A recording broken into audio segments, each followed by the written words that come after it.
This is the Big O Show. This is the Big O Show. This is the Big O Show.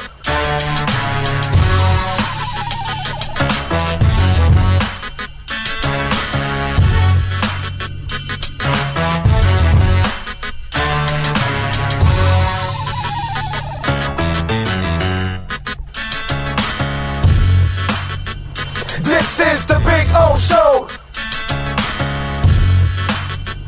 This is the Big O Show.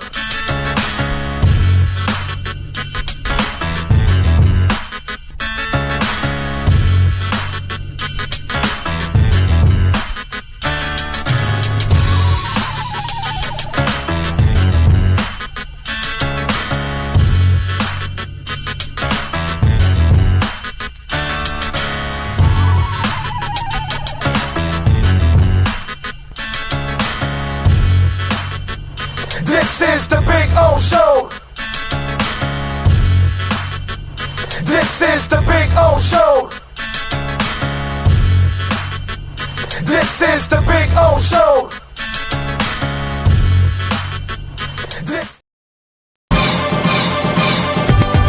Where can you drive the new 2025 Acura Integra for only $289 a month? There's just one place, Acura of Pembroke Pines, the #1 volume Acura dealer. For over 16 years, EJDconstruction.com has provided South Florida residents quality craftsmanship, accurate project management, and exceptional service. That's why EJDconstruction.com is an A-rated member of Angie's List and the Better Business Bureau. When you're looking for the right custom home builder for additions or home remodeling, please call my friend Eric at 305-433-4843. That's 305-433-4843 for EJDconstruction.com.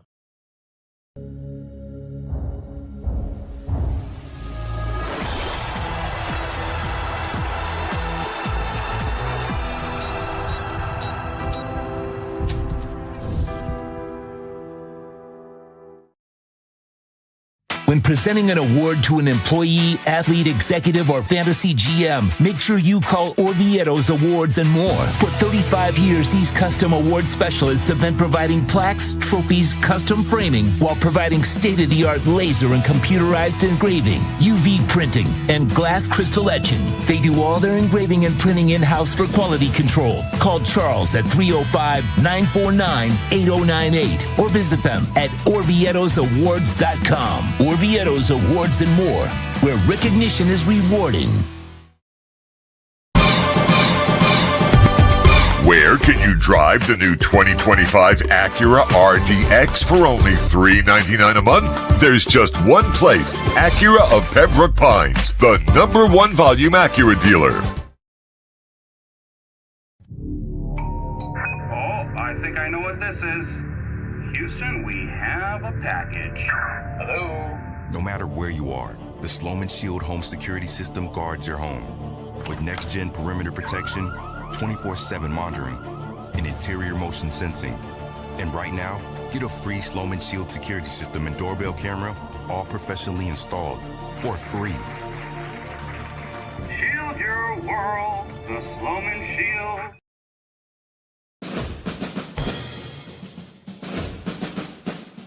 It starts every morning before the sun comes up. Projects are laid out. Plans are made.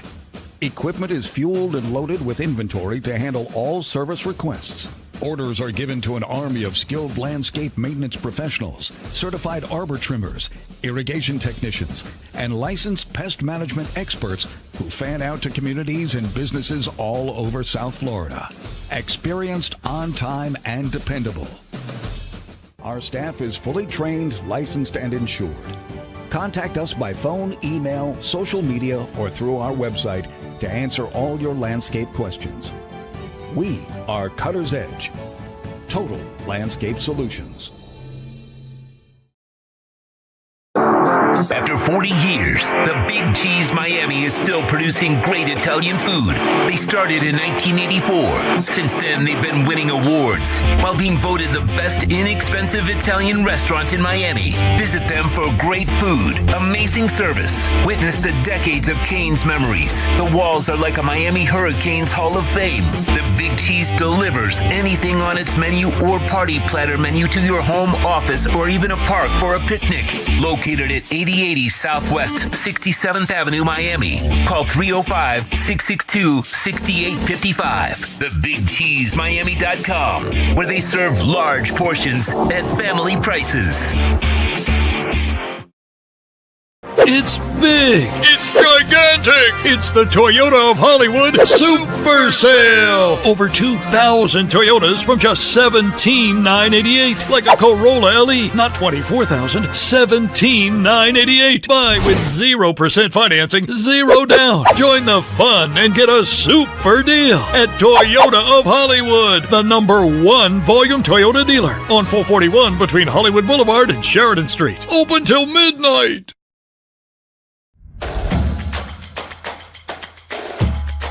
Welcome to Caneswear. New store, new items, same great experience. Family owned and operated since 2010, Caneswear has the latest merchandise from the Miami Hurricanes, Miami Dolphins, Florida Panthers, Inter Miami CF, and more. Come visit us at our store in Davie on University Drive, just south of 595, or online at caneswear.com. Caneswear, the spot Miami fans shop. South Florida, listen carefully. Osmani Garcia with Omega Realty Group is changing the game. He's not just listing homes. He's guaranteeing to sell yours in 30 days or less, or he'll buy it himself. No excuses, no delays, no fine print games. This is real. If you're serious about selling, call 305-440-1990 and see if your home qualifies. Osmani Garcia delivers results. Osmani Garcia, the home of the 30-day sale guaranteed, where guarantees are backed by action. Call now, don't wait. This market won't wait for you. Restrictions apply. Call 305-440-1990. Before you buy or lease a Honda, Volkswagen, Hyundai, or any other model, compare Subaru, rated #1 in safety at Subaru of Pembroke Pines. Buy with 0.9% financing, 0 down. Forester with symmetrical all-wheel drive, $259 a month. Crosstrek with symmetrical all-wheel drive, $239 a month. During the Subaru A Lot to Love event at Subaru of Pembroke Pines, South Florida's #1 volume Subaru retailer. When it comes to your smile, confidence is so important. At Moody S Dental, they provide the services to get your smile back. This family-run practice prides itself by offering the latest technology to give your family the best experience possible. Moody S Dental has been in business for over 30 years with offices in Hialeah and Plantation. They accept most major dental insurances. They provide free new patient exams, 20% off select treatments. To qualify, please follow us on Instagram at moodys.dental. Moody S Dental has been in business for over 30 years. To schedule an appointment in Hialeah, call 305-821-0231 and Plantation 954-692-6825. From Invisaligns, dental implants, same-day crowns, and the preventative care and preservation to get your smile back. Go to moodysdental.com to find out more and tell them Big O sent you. Hi, this is Jeff Welt from Welt & Rayom. Dan and I have been in business together for over 22 years. We're not your typical lawyers. When Dan's not working in the office, he's flying his stunt plane. When I'm not in the office, I'm either getting tattooed, bowling, riding a motorcycle, or going to concerts. We might not be your typical attorneys, but we are aggressive attorneys, and we'll do whatever it takes to get you what you deserve. Consultations are always free. Call us anytime, 24/7. Welt & Rayom can help. If you're looking to take your home or business to the next level, then RM Contractors can assist you. RM specializes in new residential turnkey, new commercial turnkey, home and office remodeling. Call them for free estimates. Serving all of South Florida, licensed and insured. Call Ray, 305-345-3649. You work hard to create the perfect atmosphere. You dream it, we'll build it. RM Contractors, 305-345-3649 or Instagram at RMC Fisher Island.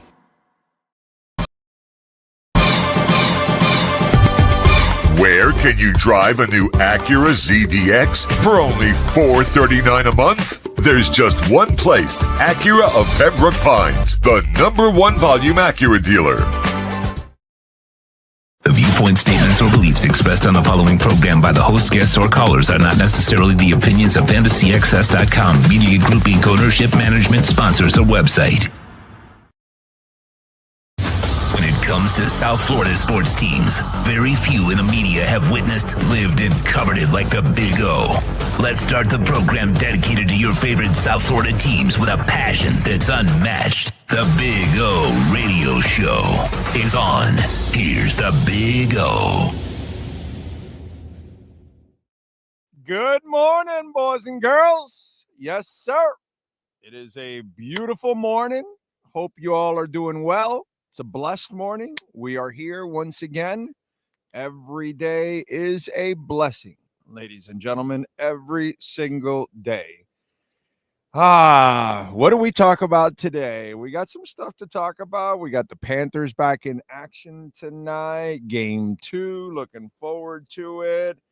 Got a little Dolphins talk for you, a little lesson in, it's interesting because I'm approaching 59 in October, and every day I learn something about anything, and including in sports, even though I've seen most everything and I kind of see everything happening in a cycle now that I've been around for so damn long. I see things, kind of in a cycle. It kind of becomes a little boring because it's kind of very predictable, But every now and then, there are things that will give you a lesson and will remind you. We had one this year. Okay? We had one this year. And we have to, when we gather information, we have to change our opinions because that's what the intelligent people do. A lot of people didn't believe in this. I didn't. 10 years ago, when you told me about Bitcoin, I laughed at it. Didn't understand it, didn't really understand our money. I didn't understand a lot of the things that I understand now that I educated myself. And one of the things, and a lesson that we'll talk about on the show today, it's an example like Rob Hunt. Most of us were like, no, including the Dolphins. And I agreed with Chris Greer wholeheartedly on that. Oh, no, you can't pay Rob Hunt $20 million. Can't pay a guard that. Well, now we learned our lesson. We can't do that anymore. If the guy's an important position for you and you need it badly, and that's where the market is going, that's where the market is now. Every good guard gets 20 million plus now. So it was just the start of it, and it was like the Goran Dragic thing with the Heat, and Heat fans, we all freaked out. Wow, they're paying him that much. And then as a couple years went in, we're like, okay, that's a normal salary now. So we learned that, right? That we now have to adjust, and we can't overreact on some of these salaries because we have to look at the big picture. Okay? So we've learned that. So there's another lesson that we're going to talk about today with the Miami Dolphins that we'll talk about on the show. The great Sean Stanley, of course, is managing the platform like always and driving the show, and we always appreciate it. What else do we have going on? Boy, the Pacers game last night, that was awesome. That was awesome. And it just reminds you that the Heat they're nowhere near that. Okay? And if you want, you can go ahead and check out our conversation, our disagreement between me and Ira. Like we usually have a lot of disagreements. And, He doesn't believe they should blow it up, and I believe they should blow it up. You know, one of the things that I've learned, you know, over the years is that writers are going to be very hard to shit on a season before it even starts, because it doesn't help them, and their editors won't allow it, because then they're going to get less views. You know, I'm the only guy that's telling you, bro, this Dolphins season ain't shit. Don't work yourself up. Don't build yourself up. I'm the guy telling you, hey, bro, the Heat need to completely tear it down. I never would tell you about Bam. You gather information, you learn, you educate yourself. Yeah, Bam's not a piece. No. If somebody's stupid enough to give you a few picks for him, you move them. That's what I say. And if somebody will give you a pick for Tyler, move them. Time to tear it down to the bolts, baby. Leave the rooks. Leave the Wares and leave the Pallel Larsons. You know, build around the young guys. And then we'll see what you got, and then use the draft picks and start bringing fresh and get rid of these salaries and get yourself more liquid. You get out of Rozier's contract, another year, I believe. I think, right? I think, Sean, it's one more year for Rozier. You know, work yourself down the line for all this. You know, and as a billionaire owner, bro, take the hit. Too bad. You guys have put your team in this position. You're not going to get anywhere. So, you know, so I get it. Beat writers can't really be brutally honest about their beat, because they'll disinterest their readers. You know, it's like, well, this guy's telling me the team's a disaster and all that. Well, you know, I don't bother reading that much anymore either myself. I'll just get the general news, because the rest is bullshit. What are they going to do? Build you up into, wow, you know, if they can do this and they can do that and they could do, you know, that's what they'll do. And I'm not doing that. I'm just not doing that. You know what I'm saying? So I get it. But check out the conversation with Ira and I. He disagrees on tearing it down. I say tear it all the way down. So check out the interview, and don't forget to hit the like button. We always appreciate that immensely. Please, if you're watching, hit the like button. Remember, you can support the show, Cash App, Venmo, or PayPal. If you're out of the country, PayPal is a nice way to donate to the show, and Cash App or Venmo. That's Cash Big O Show. That's Cash Big O Show. You can make a Bitcoin, Ethereum, Chainlink, and Solana. And by the way, Ray, which I see right there, R&M, Ray, thank you. Sent in a little chain link also. So thank you. Appreciate that. As always, what do we got? Where is Bitcoin? We've been screwing around with 97,000 right now. It went down to, where was it? It went down to 93.6 at 9 a.m. yesterday. And since then, it's gone up to 97, and I'm wondering what it is. Trump said he's got a big announcement in a couple days. Did he tell some of his billionaire friends, yo, some Bitcoin stuff is coming and they're buying? Is it the U.S.-China that they're going to open up negotiations on tariffs?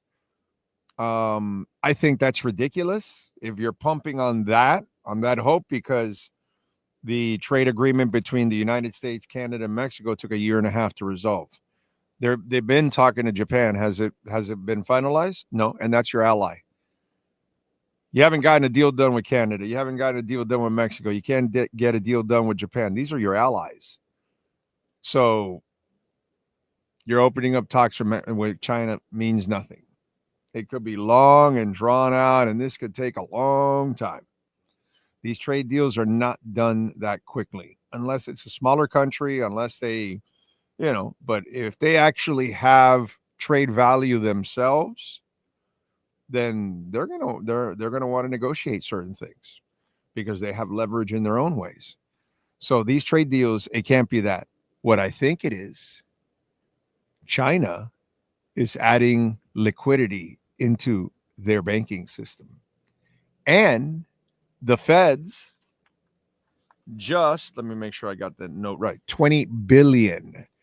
They just injected 20 billion. So is this the start of them to open up the liquidity? Japan's already printing. Europe's already printing. They have taken their rates way down. China's now starting to print, and the U.S. is starting to print. Eventually, Trump and the boys will raise the debt ceiling, or Powell will lower the rates. It won't happen this week. He's not going to lower any rates.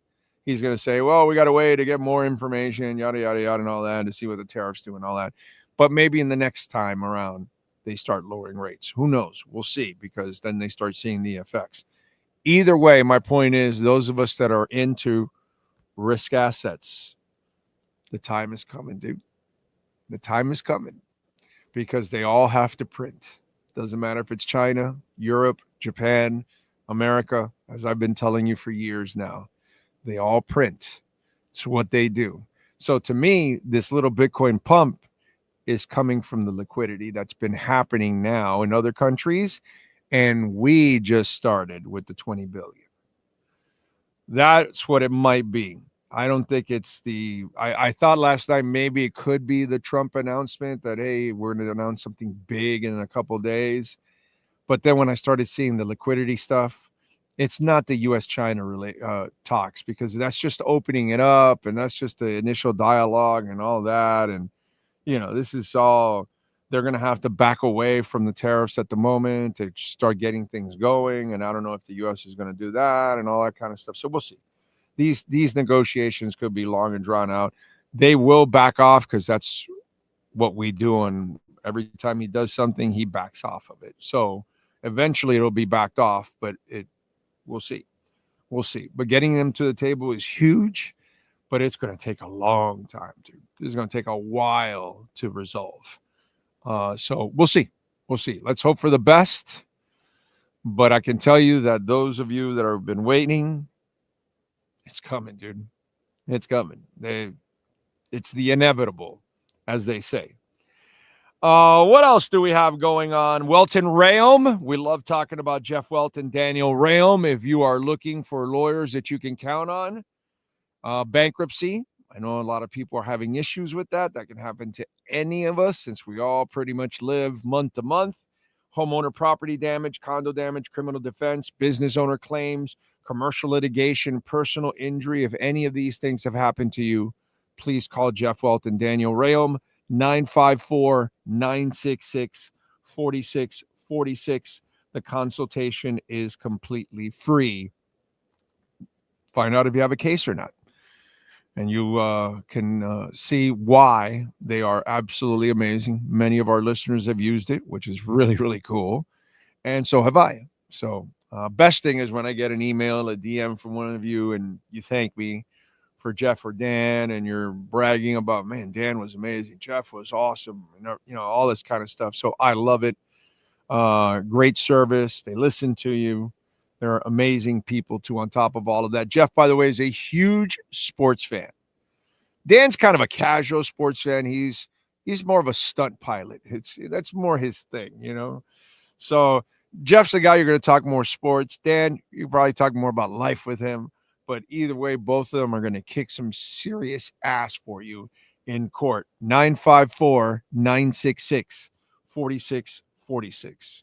The Dow is up 196. S&P is up 25 points. And the NASDAQ about half a point up. Not much. What do we got here? Jay Gelfin is in the house. Thank you, sir, for smashing it and supporting our sponsors. Jeff in Long Island. Thank you, thank you, thank you. Omar Kelly just said with Joe that the Dolphins are rebuilding. He's a little late to the party. Yeah. Well, you know what? Props to Omar. Props to Omar. So it's kind of where they're headed. I mean, if you think you're going to be really competitive this year, I mean, yeah, this could be the early steps of resetting the team, like I told you. But yeah, it's just they're not going anywhere this year, dude. And the moves tell you everything, that they had no money and they are being very responsible, because you're supposed to do this kind of stuff. This is where I know most of you don't appreciate Chris Greer, and you all have the reasons why. I can't defend it as much as I'm a Chris Greer guy. And yeah, I'll disagree with a couple things he's done. The Tyreek stuff is inexcusable. Okay. But, happens. It is what it is. But what he did this offseason is very selfless. The dumbest thing would have been to invest a whole bunch of money in this team. It's not going anywhere. Not with that coach, not with the way it's set up. So what we're going to do, start taking money from Tua to guarantee more, and you're locked down more? No, he did the very responsible thing. And if his ass is on the line, that's selfless as it gets, dude. Trading your fourth rounder for a third rounder next year, selfless as it gets. Or you're just protecting yourself and saying, we have to protect the franchise. This is the best thing for the franchise. It's not what's best for Chris Greer in 2025 or Mike McDaniel. It's what's best for the Dolphins long term, which, by the way, all true. All true. All true. Okay? I can't excuse them for extending McDaniel. Not doing that. I'm not excusing them for guaranteeing Tyreek. Not doing that either. Sorry. But it's a screwed up situation. It really is. And you're a hell of a lot closer to rebuilding or resetting or retooling or whatever, but you're not contending in any way, shape, or form. Okay? None whatsoever. So I'm not sure. I didn't listen to it. The only time I catch Joe is we are going to Acura on Friday, right? Yeah, Friday I'll catch. Whenever I get in the car to go to a show in the morning, obviously tomorrow I'm going to Hialeah. Joe's off so I usually catch Tobin and Leroy, and at least they talk some sports. So yeah, but yeah, I didn't catch him, so I don't know what Omar said. Once in a while I'll catch Omar if it's on one of those mornings that I'm going somewhere and they happen to be on. So I didn't catch it. I got to go off what you said. Again, but I will say if he said that, it's pretty close to at least being accurate. It's tough for a beat writer to be completely on. It's easy to be hopeful. It's very hard to be negative as a beat writer. Especially when you're in the off season, you haven't started anything like what I'm doing now. Like I've been telling you for a while now, this is going to be a shit season. You know what I mean? It's going to be a painful season, but it doesn't benefit beat writers on the Heat, the Marlins. Do the Marlins beat writers? I don't know how many there are. Is there one or two? Did they start from the beginning of the season saying, this team has absolutely no shot? This is another cheapskate way for the Marlins. No, they wouldn't do that. I'll say it every day because I don't need access to them.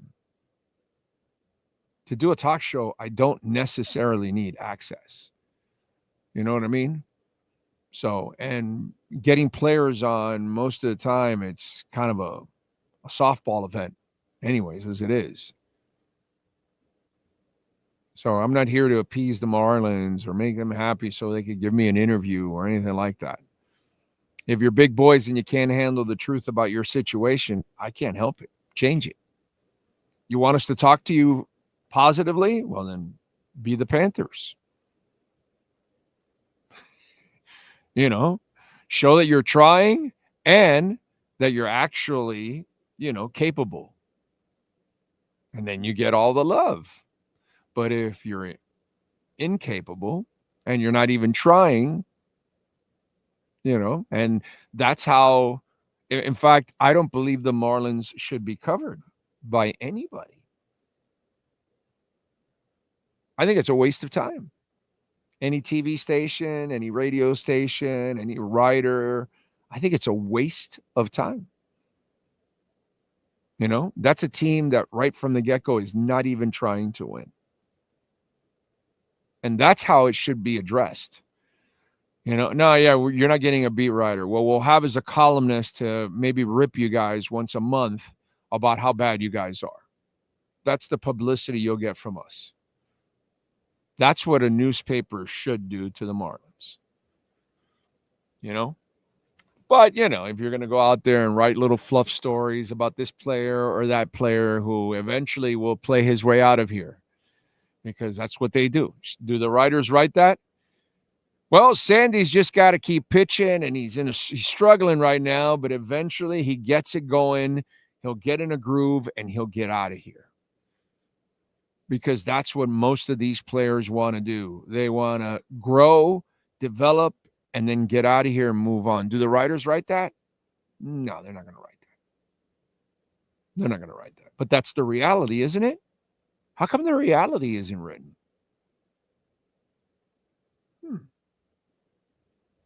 Wow. Dolphins have taken 3 steps back from the team 2 years ago. Coach has proven he's absolutely useless. Somehow you think you're going to be a contender or something this year? Or win the division or something?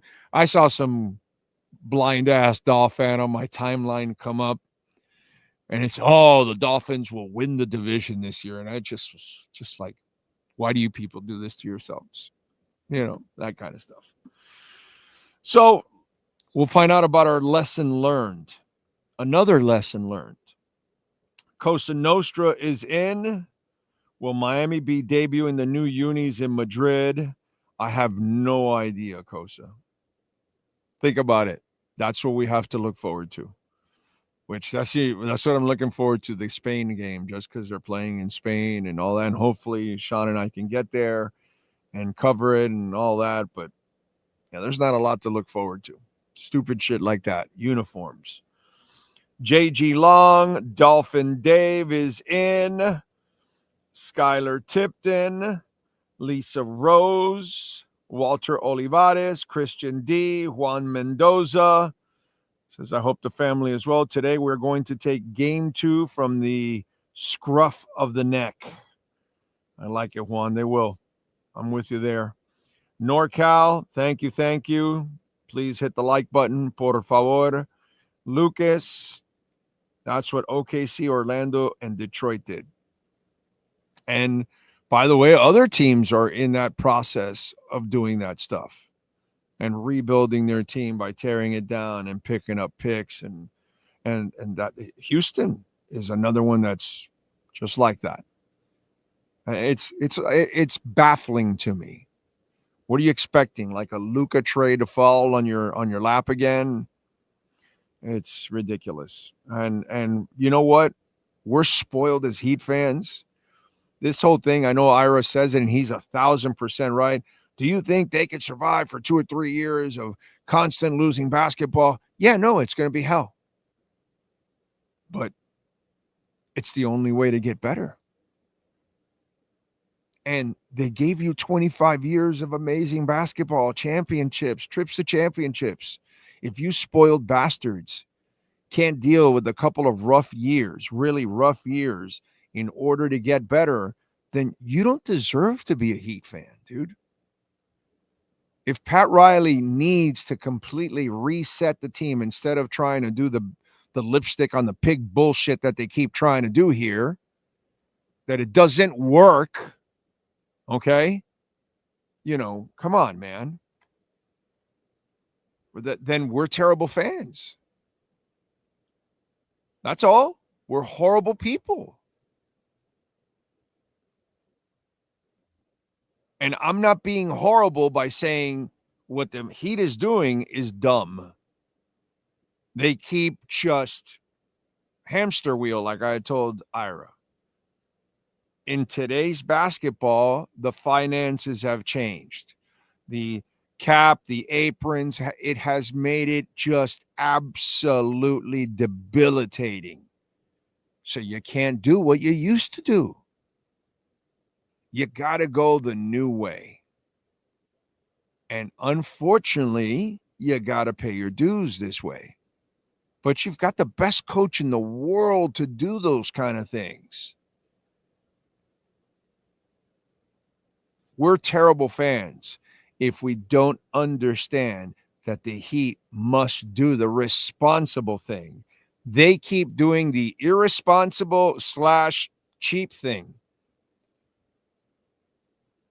Because, of course, you stay Dolphinish, just good enough to get in, not good enough to really advance. You keep them enough invested. They invest their money and all that, but you don't really satisfy them. But you really are never going to get there.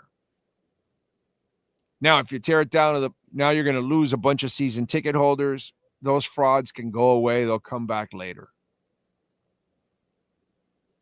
And I get it. You won't make as much money, Mr. Billionaire. But that's why you're a billionaire, dude. This is where you got to take the hit. You'll sell less jerseys. You'll sell less parking. You'll sell less seats. You'll less suites. There'll be stuff available for the next couple of years. So be it, bro. You'll have more fans from other cities. So be it, dude. But that's our responsibility as Heat fans to understand and be intelligent about the situation. Not to be enablers. Like the world has been for Tyreek Hill, and that's why he is like he is, because everybody's an enabler. That's what we're doing. So, got to stop, man. Got to stop. You got to do the right thing. Again, I'm not saying never said fire Riley, never said get rid of Spo. I would never say that stuff. No, never, ever, ever, ever, ever. Spo's the best in the business. Love Riles to death, but he has lost his fastball the last couple of years. And he's got to regain it, refine it. By the way, let's bring the conversation full circle. It's about education. Pat Riley might be 80. He needs to learn how to do this another way. The Pat Riley way doesn't work anymore, dude. Your rings don't work. You just can't go trade for a disgruntled player and bring in salaries because you don't have anything outgoing and you have too much taken up right now. You have nothing like you used to have. And you refuse to adjust the new way of doing things. You refused with Spo when you gave him Whiteside. And the game was changing and Spo knew it, and you forced him into that bullshit. And then you tried to make some case, well, they both have to work with each other, all that kind of stuff. No, Riley, you're wrong. So, change. It doesn't matter how old you are, how young you are, okay? The idea is you may have an opinion on something, but once more information becomes available, it should educate you. And maybe it forces you to change your opinion because it's the proper thing to do. And Riley refuses to change. And he's got to, because the way he used to do things, the way he keeps doing things, not working. Not working. You got to bottom out, man. You got to bottom out and hope that you're one of the top picks in the lottery. And then you can start to really rebuild this team. Okay? And get everybody else excited. Because really, there's nothing exciting about this team. There hasn't been anything exciting for a while. So, there you go. That's my 2 cents. And it is what it is. Aaron Hernandez, NorCal is in. Lucas, Gus 1388. Bozum Jeans.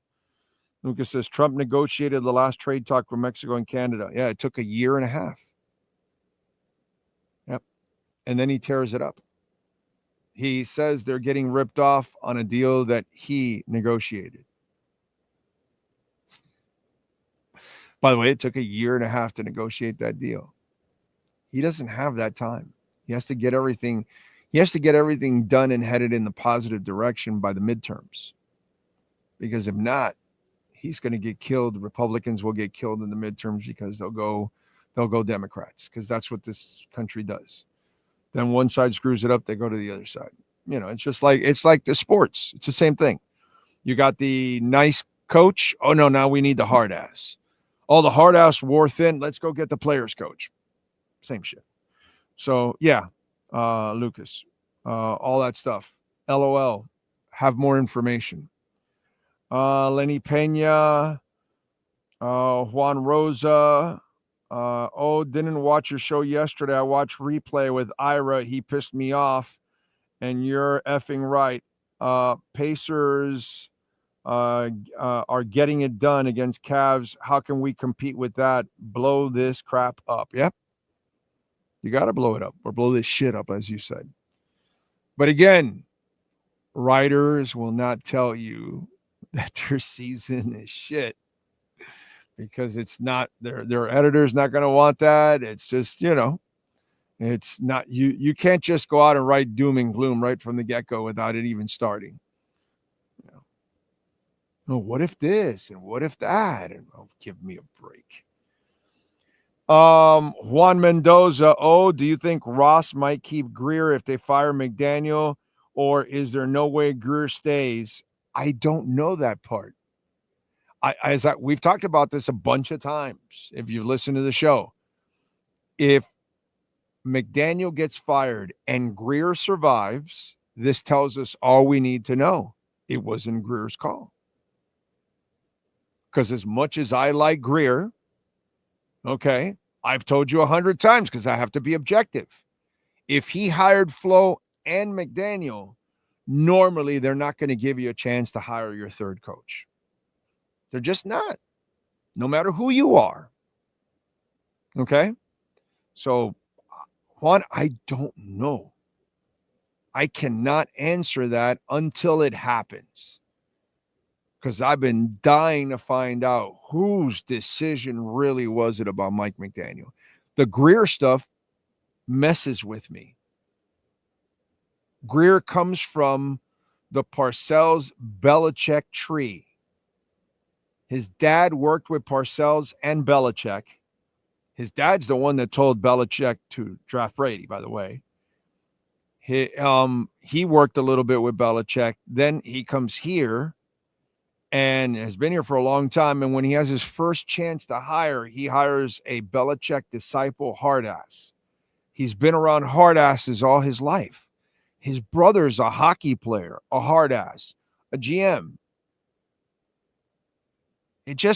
Mike McDaniel does not fit the DNA of anything that Greer's been involved in his life.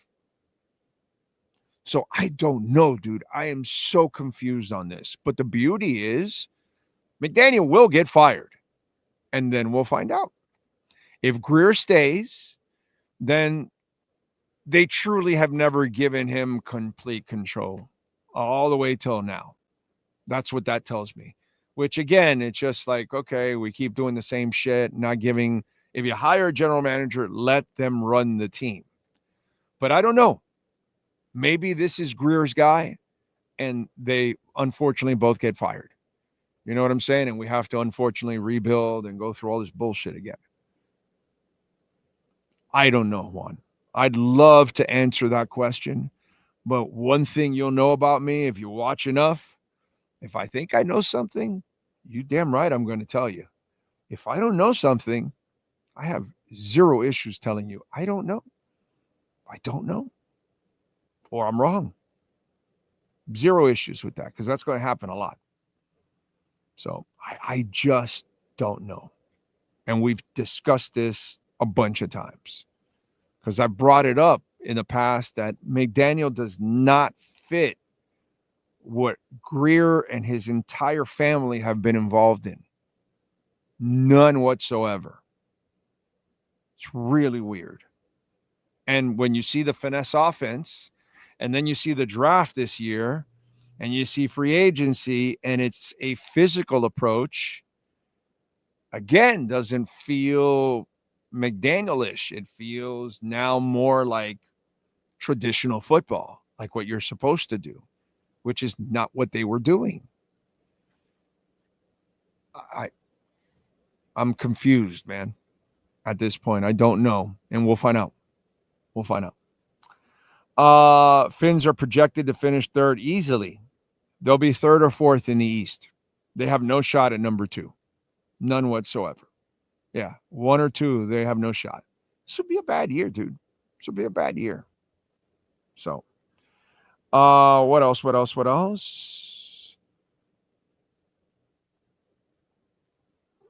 The Panthers were once the Marlins, no leadership until Sifu. That's right.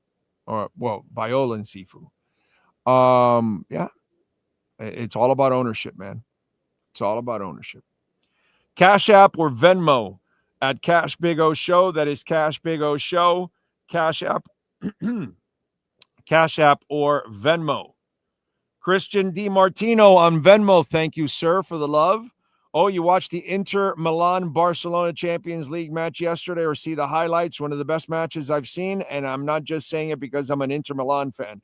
It was a terrific match, and I'm a Barcelona guy. Okay? So I'm completely the opposite of you. Barcelona and Arsenal are my 2 teams, and I'm having pretty good seasons and all that, but yeah, dude. You just got to give Inter props. I saw the replay of it. And, yeah, you just got to give them props, man. Mad props. That's all. As a Barcelona fan, I just tip my hat, and you're right. It was a hell of a match. And Inter got what they deserved, the win. Unfortunately, we got what we deserved, a loss, which sucks, but it is. Cash App or Venmo at Cash Big O Show. That is Cash Big O Show. Cash App or Venmo. You can make a Bitcoin, Ethereum, Chainlink, or Solana donation. Nobody's made a Solana yet. Now Chainlink has been broken. That the link has been broken. We've had that. We've had Ethereum donations and Bitcoin donations. No Solana yet. That's the next one. Ocala Joe is in the house. Thank you for the love on Cash App, sir. Says, morning own, listening live today. Have a great day. Thank you. Thank you, my friend. Thank you for supporting us in many, many ways. Brian Radke on Cash App. Thank you. Thank you. Thank you. He says, thank you for the platform. Thank you for your amazing support. Appreciate you, sir. You people are the reason why I do this every day, man. Every day. Some asshole on Twitter was like, They were, because the Ira interview was stirring it up a little bit with especially some of these butt-tight Heat fans and, like Dolphin fans, these people that can't hear anything negative about their teams because they get all emotional and stuff. So the guy puts on Twitter, I don't know if you saw it, Sean, he goes, at Big O Show has yet to post the interview on iTunes. That was yesterday afternoon. Which Sean puts it up like minutes after it airs. Like right after it airs, like the audio is going on right after we get off the air. Like right after. He's constantly putting on the audio. Constantly. I get out of, when I'm leaving Hialeah or what's it called, Craig Zinn or Subaru or Toyota or Canesware or wherever I'm at. Because I leave. He's staying there. Before he tears down, he's loading up audio. Can't load up video because video takes forever. That's at home. But the audio, he does it at the remote. So obviously, now that he's home right now, he starts right after. So I went and I grabbed it because it was posted on Monday when the interview aired. Okay. And then I put him, you're just a lazy bum, slob, I don't know what I called him. And I put the link. People don't work. They don't search. They're just lazy, dude. So those are the people that I don't do the show for. Those assholes. Because those assholes don't contribute anything to the show. They don't really watch and hit the like button and donate or visit our sponsors. They just complain. Those are the assholes that I don't want on the platform. Those are the assholes I have no problem blocking, getting rid of, as you all have seen over the years. Got no problem. And you don't come back from it, as you've noticed. So, that's why the Frankie Frescos, the One-Eyed Jacks, the Dolphin Daves, the people that are here every day and actually hit the like button and visit our sponsors. The Brian Radkes, the Ocala Joes, the Rays, Ho Yoons, these are the people that really keep us afloat. The assholes that are quick to complain about anything, those people are usually the people that never contribute to your platform at all or support you in any way, shape, or form. They don't buy a hat. They don't hit the like button. All they do is hate. Only problem is they get surprised with me because they think that I'm not going to go after you because I'm so worried about your subscription or your like or whatever. And I don't give a shit. I don't really know how many times I have to say that, but it's like, I don't work for a corporation, so I don't need to protect the corporation. I do this for myself, and I do this for the people that actually really want to talk about real sports and what's really going on instead of the bullshit that's out there constantly. So that's what we try to do here. Eliminate the bullshit. Let's see what else. Yesterday you got me thinking. You are 100% correct. Living in Florida, south of Sarasota, we really are playing Russian roulette with hurricanes. Oh, we are. We are, my brother. It sucks, but yeah, we are. Definitely. Yeah, anybody that lives in Louisiana, Alabama, Texas, Florida, the Carolinas, we're just, it's Russian roulette. That's all it is, dude. It's all it is for all of us. How many times does Galveston in that area get pounded, dude? I feel terrible for those people there. Yeah, it's just, and it's only going to get worse. So that's the scary part of it. Dolphin Dave says, I want Tua to ball out this year and just play smart. Well, that's a lot to ask for him to play smart. He doesn't know how to take care of his body. Richie V, good morning to you. Let's see. Steelers traded for Pickens today, says One-Eyed Jack. I get getting a pick since he's in the last year of his contract, but if they are signing Rodgers for 1 year, why wouldn't they keep him? Their wide receiver room just got worse. Well, they usually draft good receivers, and they've done a great job of replacing receivers. Their real problem is that they're head cases. And so you clearly, dude, they weren't re-signing Pickens. So if they weren't re-signing him, get the third rounder now and move on, because you are okay. So you get Rodgers. Are you winning a Super Bowl? Seriously. Who asked that? One-Eyed Jack. Think about that, One-Eyed Jack. Let's go big picture. Big picture. That Steelers roster. Is that roster with Rodgers and Pickens a championship caliber team? I think they're barely a wild card, if anything. It's not a good roster, dude. That's a mediocre roster. It's one of the worst rosters that Mike Tomlin has ever had. That's what I would say to that. DaCosta, I believe, is the general manager, the guy that does the personnel stuff. I think he does a piss poor job. I think he brings in too many head cases. They just had to get rid of a linebacker that signed with the Browns, and he just got arrested.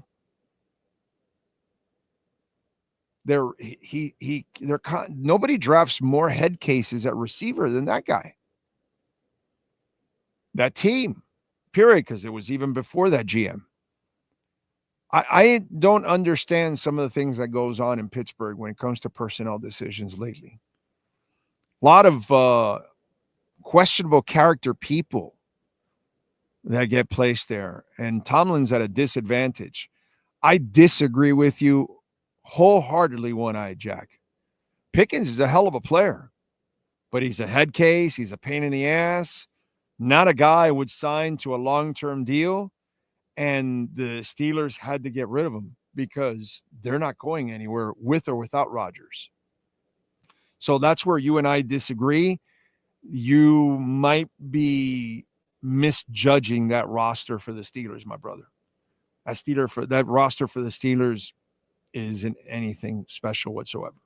So that was a good move by them to get rid of that head case. What they have to stop doing is stop drafting head cases at wide receiver. Jesus Christ, dude. Antonio Brown, Claypool, Pickens. I'm missing another guy or two. Deontay Johnson or whatever that was there. He just got in trouble too. It really is like, wow. Steelers are, man, they are an oddball team when it comes to some of their characters that they bring in there. 25 years without playoff victory. Isn't it time to get rid of Greer and McDaniel and bring in fresh perspective from a winning organization? Yeah, hasn't that been done already? I'm sorry. Wasn't Jimmy Johnson from a winning organization? Championships and all? I must have missed that. Didn't Parcells win everywhere he went? Must have missed all of that. They didn't get the hot and upcoming assistant coach, defensive or offensive, Hall of Fame coach. By the way, Dave Wanstead was coach of the year, dude. Coach of the year with the Bears. So they've done it all. Ray, I don't know if you've noticed. I don't know if you follow the Dolphins, but they've signed every kind of coach you name. They've brought in any kind of GM you name. Up-and-coming GM, established GM, whatever. Right? Jimmy Johnson was established. How'd you like John Avery? I don't know. You tell me. Right? Ray, because that's the answer, right? Let's go get the former great coach, the current great coach, the current great assistant, the current great personnel guy, the current great assistant personnel guy. I must have missed it in the last 25 years that they hadn't done that already. A couple times. Wasn't Saban a winner? National championship and all that? Like 7 NFL teams wanted him over like a 2 or 3 year stretch, and Miami finally won that lottery? Isn't that like the up-and-coming college coach? That was tried too, Ray. So, yeah, let's try something we've already tried. I like when you guys bring it up like it's something new that we got to try.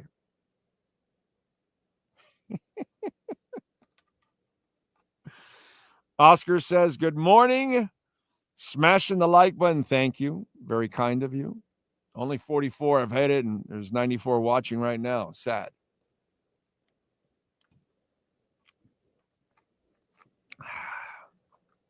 It's all right. A lot of you are ungrateful for our work.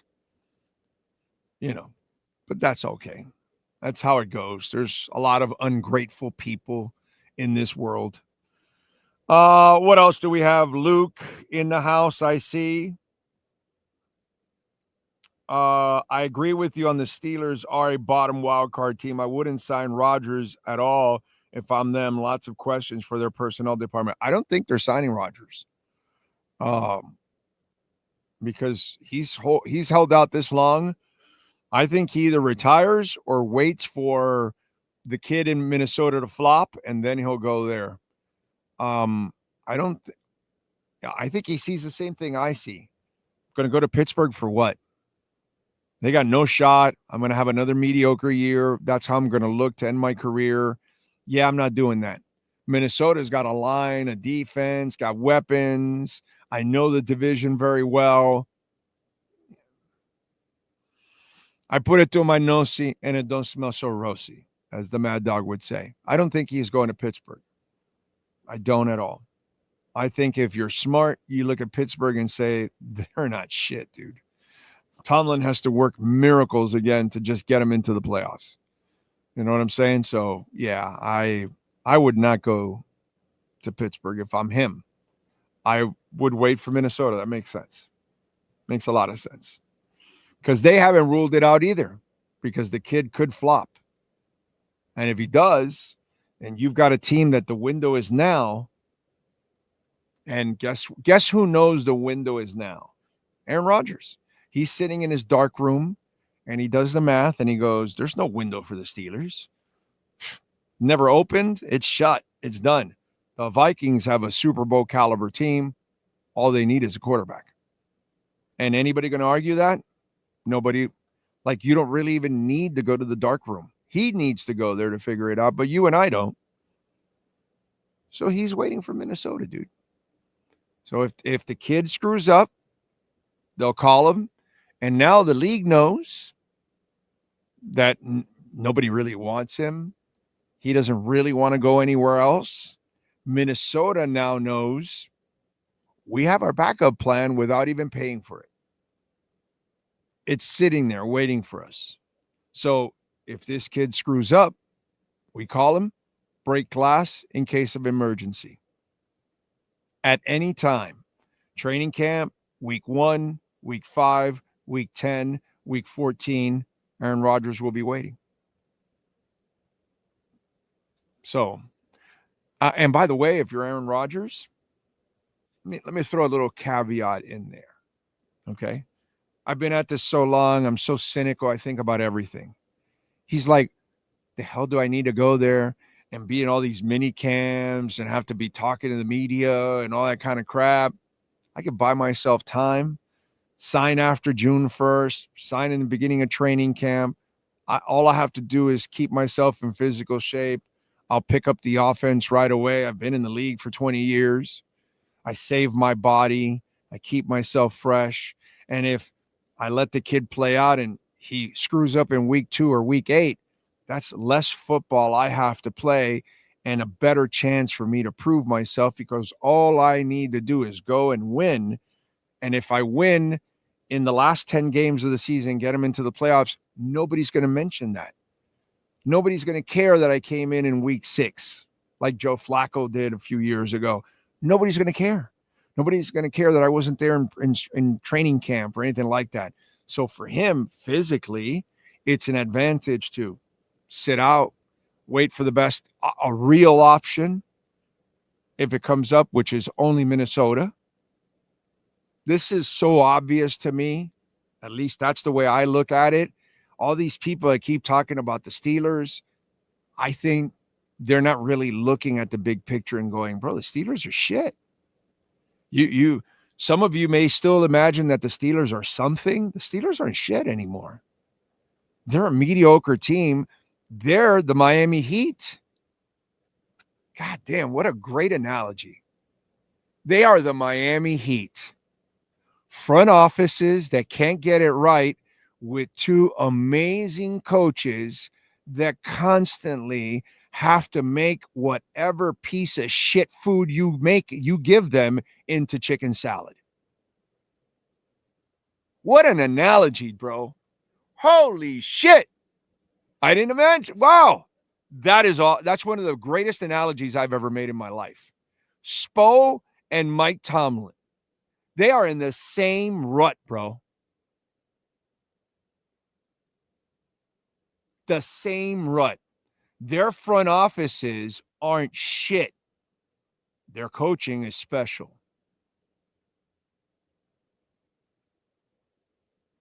They got to deal with Whiteside and Butler and Antonio Brown and Ben Roethlisberger and George Pickens and Terrible Terry, who wasn't a problem, but he's erratic and inconsistent as a basketball player. Dwayne Dedman. Holy shit, dude. Mike Tomlin and Eric Spoelstra. The same dudes in the same situation.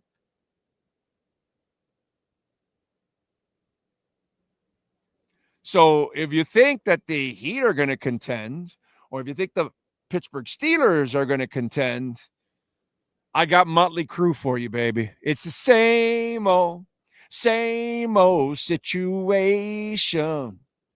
It's the same old ball and chain. And by the way, the ball and chain right now is the front offices for the Miami Heat and the Pittsburgh Steelers. How about that? Mike Tomlin and Eric Spoelstra are brothers from another mother. Love that. R&M Contractors, Ray and Mike, they do great work, folks. Complete remodel, kitchen upgrades with appliances. They do it all. And by the way, if you own a condo, and I feel for you because I know it's not easy, they do waterproofing for the terrace, the balcony, the flood test report. So important, man, because a pipe bust or something happens and your condo floods, you want to make sure that the water stays there and it doesn't start going into the neighbors and creating a bigger mess and a bigger problem for you. That's why they do the flood test report, and they make sure it drains properly. All these things are so important. It helps you for your insurance. Please call R&M Contractors. Ray, this is his personal cell number, 305-345-3649. That's 305-345-3649 for RM Contractors. And by the way, go to RMC Fisher Island. That is their Instagram page, RMC Fisher Island, so you can see their amazing work. Second to none.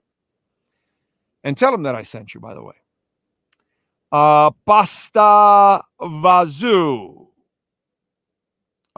Hey, Big O, hope to run into you at AC/DC next Friday if you're going to Tampa. Yes, I will be there, sir. I'll be there. You know what? I'm going to go to the pop-up store. I don't know if you're going to the pop-up store, but I'm going to go to the pop-up store probably somewhere around 4 or 5 o'clock because I'm driving up around noon. When I'm done with the show, I'll get in the car and drive up to Tampa. And, dude, I got screwed, bro. Screwed. Morrissey canceled or postponed his tour. They're going to do the dates, but Friday was AC/DC, and I was coming back Friday for Saturday's Morrissey concert at the Hard Rock with the wife of my daughter. And so now I don't get the 1-2 punch, but at least I get my AC/DC. But I'm going to go to the pop-up store because I want to see if there's anything I can buy, any shirt and all that. Because I'm not going to the Tampa shirt. I'm going to buy it online. Right when it pops up online, I'm buying it right away. That way, I don't have to make a line at the concert and get it. By the way, look what I'm wearing. I got from Caneswear, a throwback. And most of you burn this shirt.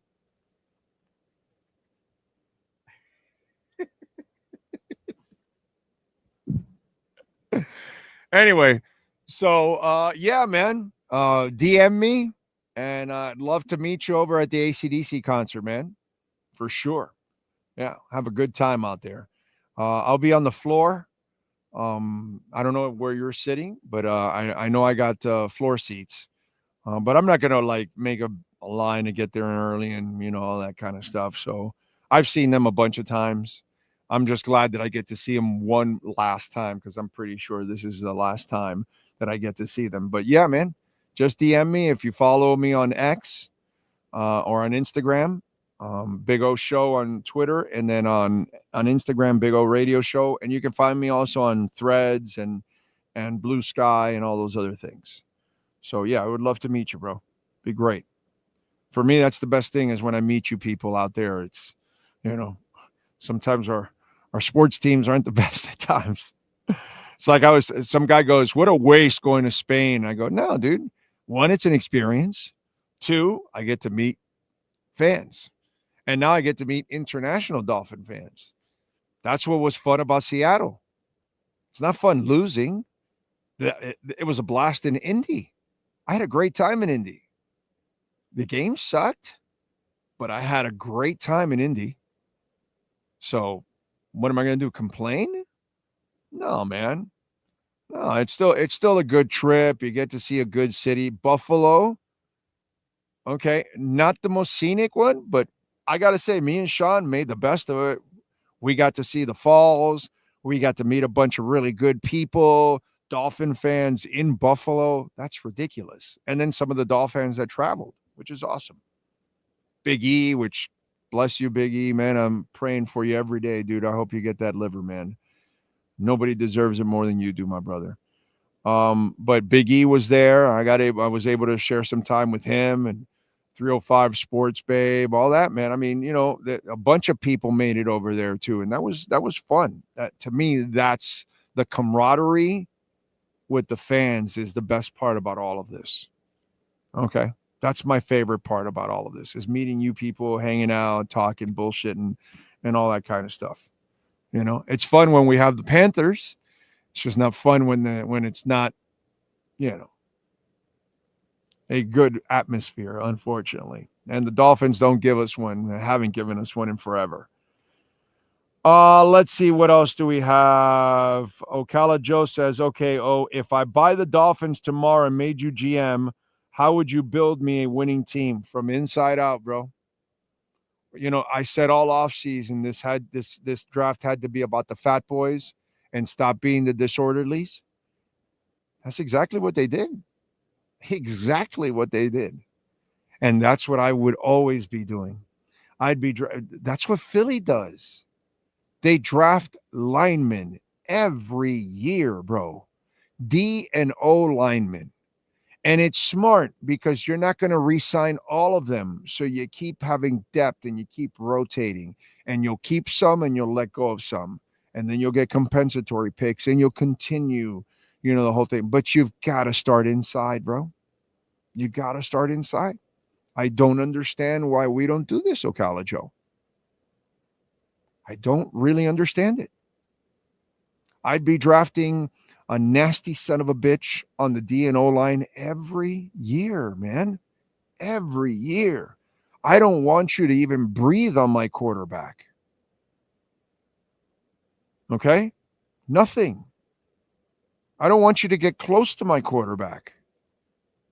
So I would have the wall of Montezuma, and more than anything, Tua needs that. I get with Josh Allen and all that because he can take some punishment. Not that it's smart, and he runs and instigates the punishment. So that's a whole different ballgame. But that's physically a different person. But if I have Marino, I don't want you to touch him. If I have Montana, I don't want you to touch him. If I have Breeze, I don't want you to touch him. And if I have Tua, I don't want you to touch him. And they have failed, absolutely failed to build that kind of a line.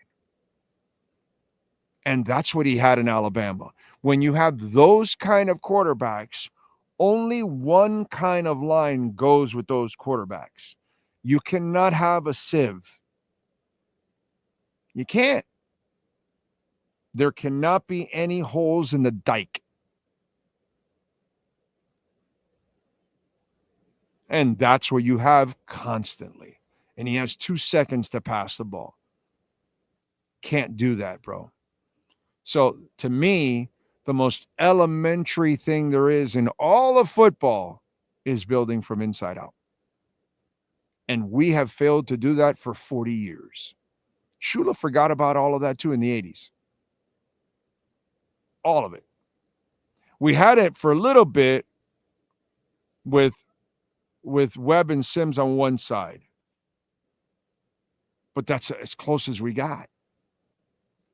And remember, I thought that Stevenson had played maybe a year or two with them. No, he didn't even play with them. So, like, you never, ever had your dominant linemen. You never had, 4 or 5 dominant, 4 or 5 really good, or 5 really good. Never had it. We got to go back to the 70s. So, to me, Ocala Joe, it's the most elementary thing in the entire world. Draft big, fat, defensive and offensive linemen. Draft people that can move buildings. And then everything else works out. You can win a championship with a quarterback that can't throw 10 yards in Peyton Manning. You can win a championship with Mark Ingram and Phil McConkey as your wide receivers. You can win a championship with Trent Dilfer and Brandon Stokely as his number one wide receiver. Okay, sure, there was a great tight end with the Giants and a great tight end with Baltimore. You can win a championship with Deion Branch and Troy Brown as your receivers. Block for the mother effer. Block. It's really elementary. It's simple. And we don't do it. And we never do it. I don't understand it, bro. Greasy won a Super Bowl throwing the ball 6 times.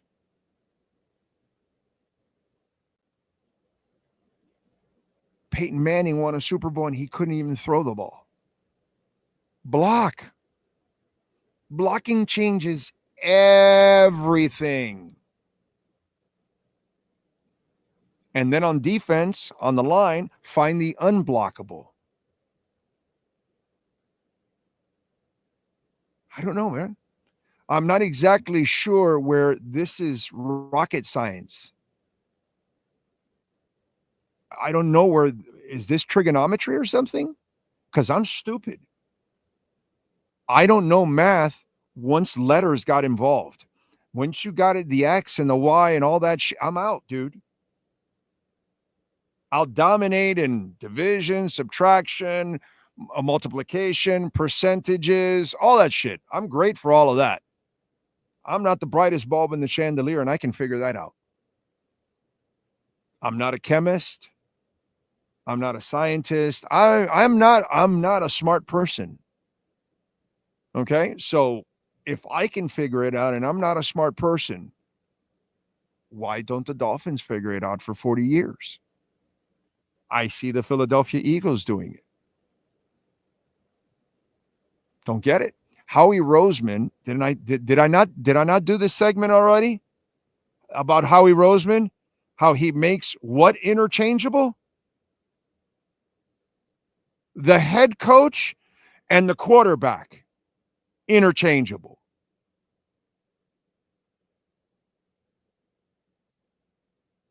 If Sirianni goes somewhere else, he'll end up like Peterson, fired. How do you like them apples? And if Jalen Hurts goes somewhere else, he ain't winning jack shit. Just like, did Nick Foles win anything when he left? No. Why can you make the head coach and the quarterback interchangeable? Oh, because you're fucking blocking. Dude, it's not rocket science. If it was, I'd be too stupid to figure it out.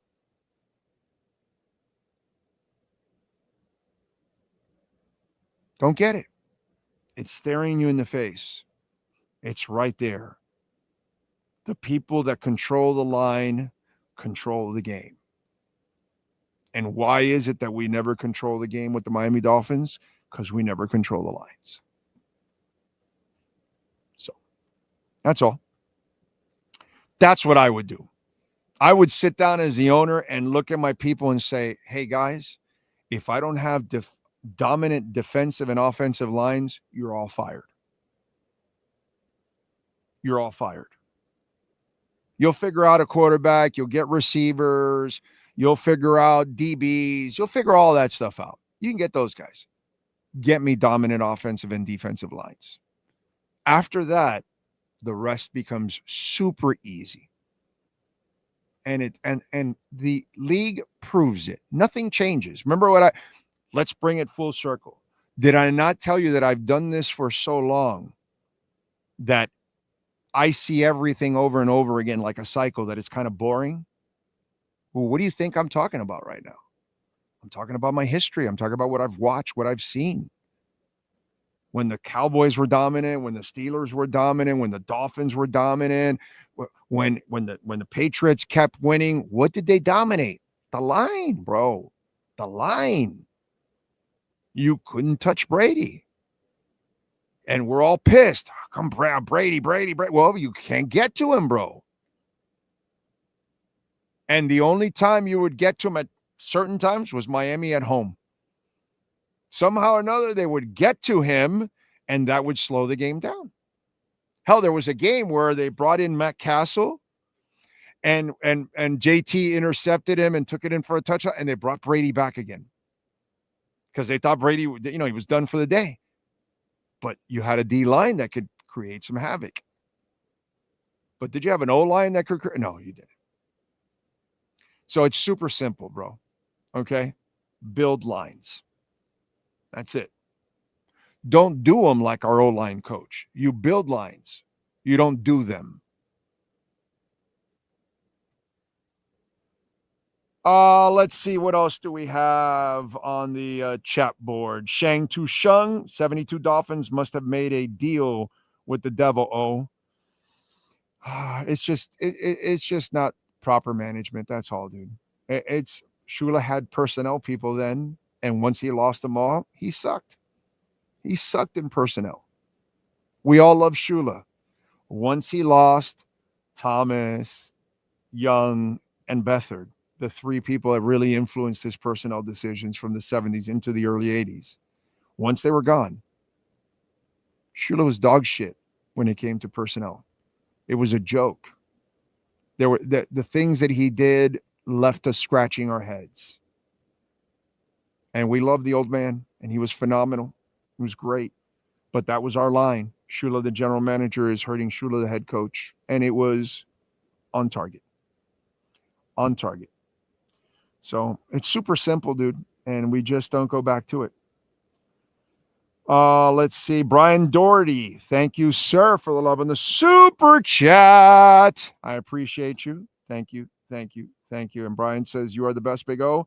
By the way, you are looking good these days. Hope all is well. I feel really good.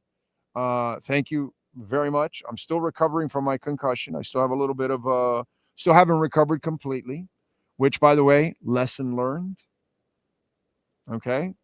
So when people suffer concussions in sports, we need to be a lot more patient because I'm 2 months in and I could not play. I could not play. I still have sensitivity back here. Okay. So, and that's where I slammed my head.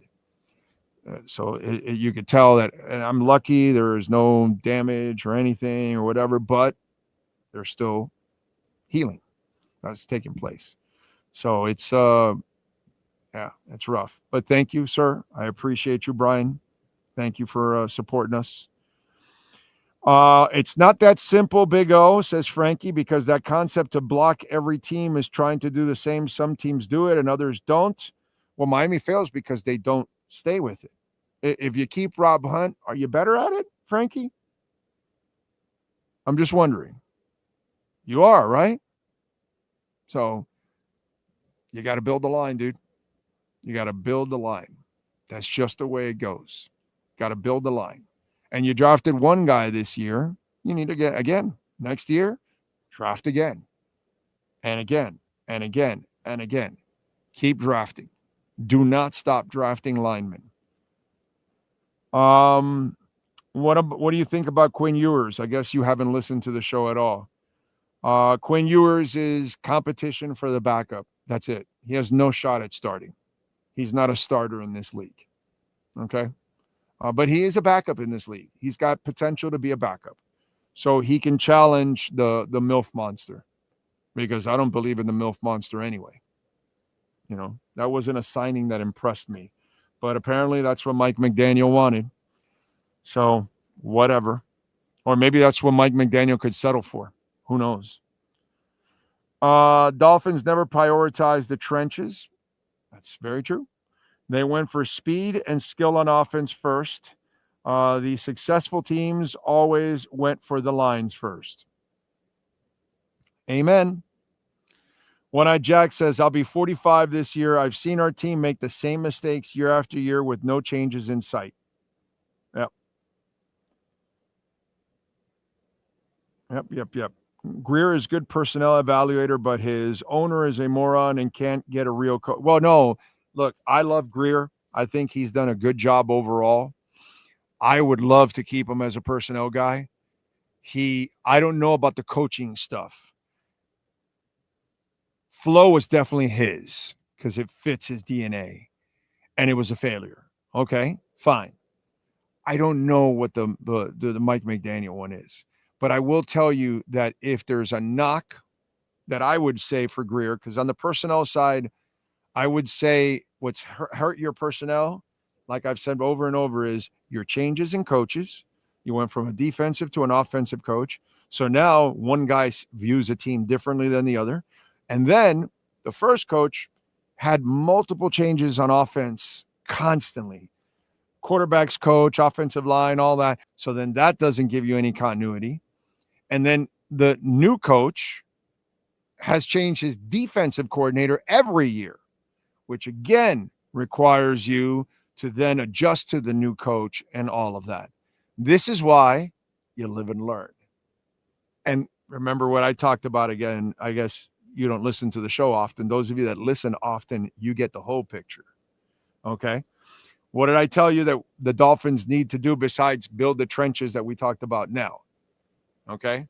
Besides pay Hunt now, we now learn that, if the market goes one way, you have to go with it and you have no choice. If it's a hell of a player, you don't let him go. Okay? What was the other thing that we talked about recently a few weeks ago? There are teams that have a philosophy, i.e. the Eagles. Did it change that much for one coach or the other? No, because Howie Rosen is the guy that runs the team, and he wants his team this way. So he finds coaches that fit what he is going to draft and do. We don't do that. The Steelers are the Steelers. They play the same way Chuck Noll, Cowher, or Tomlin. Tough, hard-nosed football, all of that. The Baltimore Ravens, they play one way. Okay? It does not matter.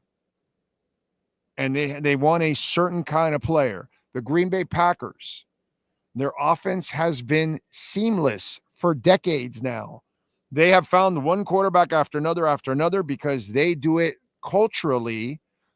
They are set this way. No. We're not like the rest of the league. No. We will draft you, and you will sit and learn. And their offensive coaches all have a West Coast style of offense. So it allows you to create an identity, create consistency, and a culture. And you will never create a culture if you're constantly changing the way you want to play. You need to develop one identity and say, this is who we are. And when we change coaches or personnel, they must be people that think along these lines. If you don't think along these lines, we will not hire you.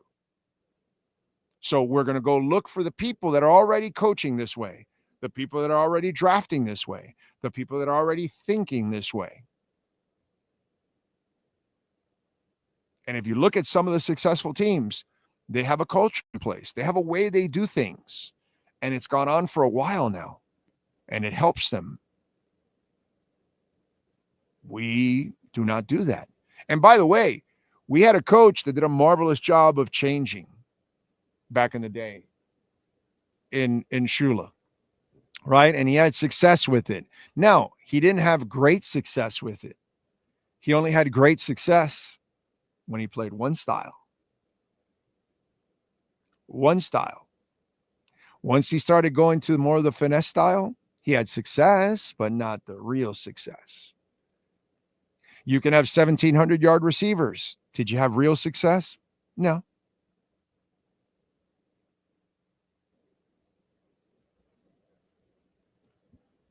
You live, you learn. So let's hope that some of us have learned. Cash App or Venmo. at Cash Big O Show. That is Cash Big O Show, Cash App or Venmo, and you can make a Bitcoin or Ethereum donation. Chainlink and Solana too, by the way, on Venmo, as always. Appreciate you. Murias Dental.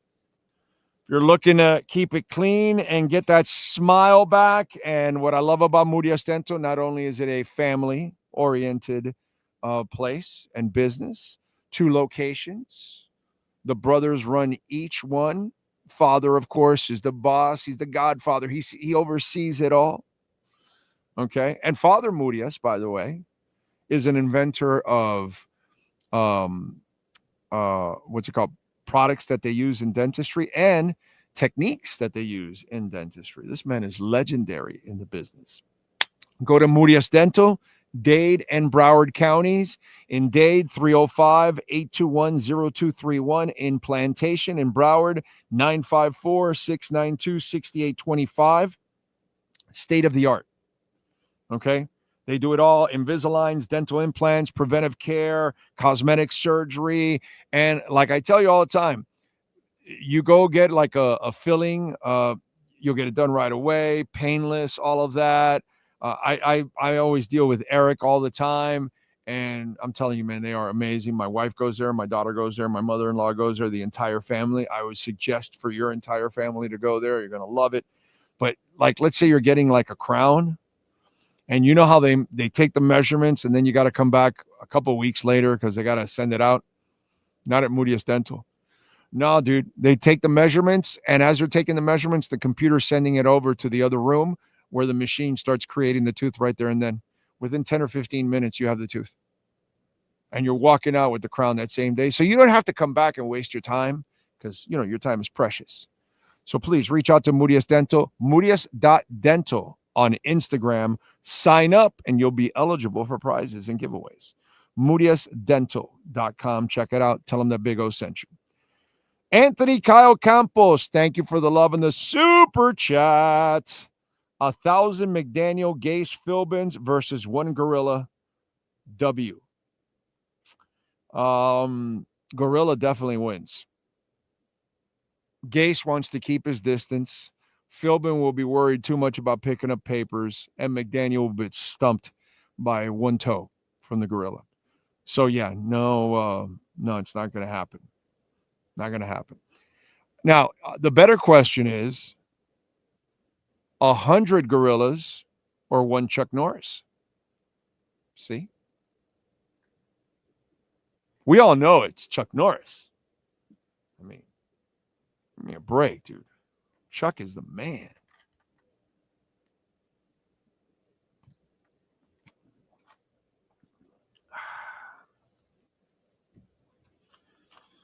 What else do we have?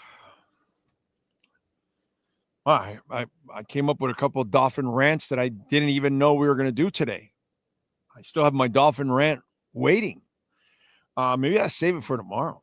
3A Graphics Sports Calendar. Let's get to it. Let's tell you what's happening. Alan Blanco, 786-618-1443. If your company or corporation needs custom printing and embroidery, call them. 786-618-1443. You can do all of that by phone and Zoom and all that kind of stuff, and they'll get it done for you. They do amazing work, dude. Tonight on the ice, Panthers game 2 against the Maple Leafs. Panthers, by the way, are favored. -142 on the money line. The Maple Leafs are +120 at home.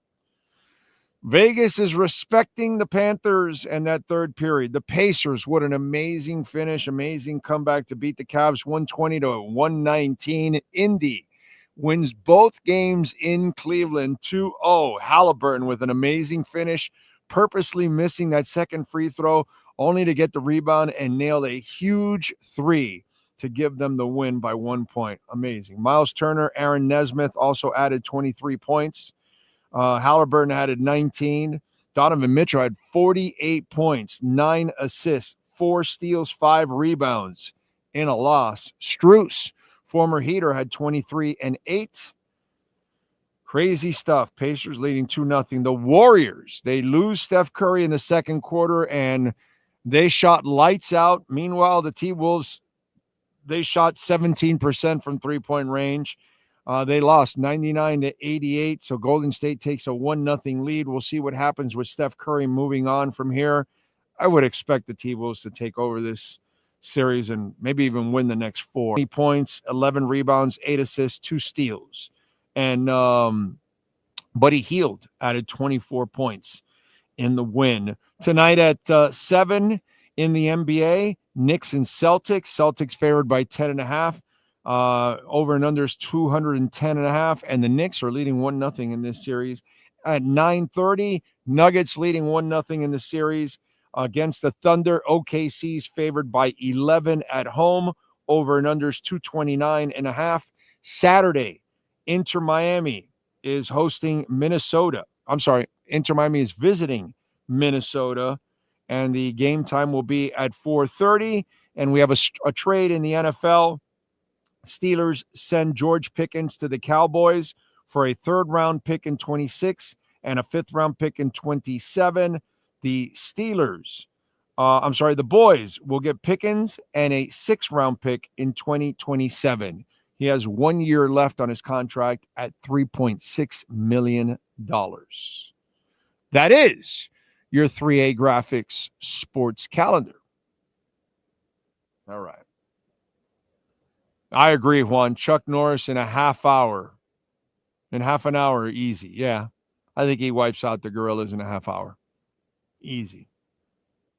I don't think it's... I think the Gorillas will run.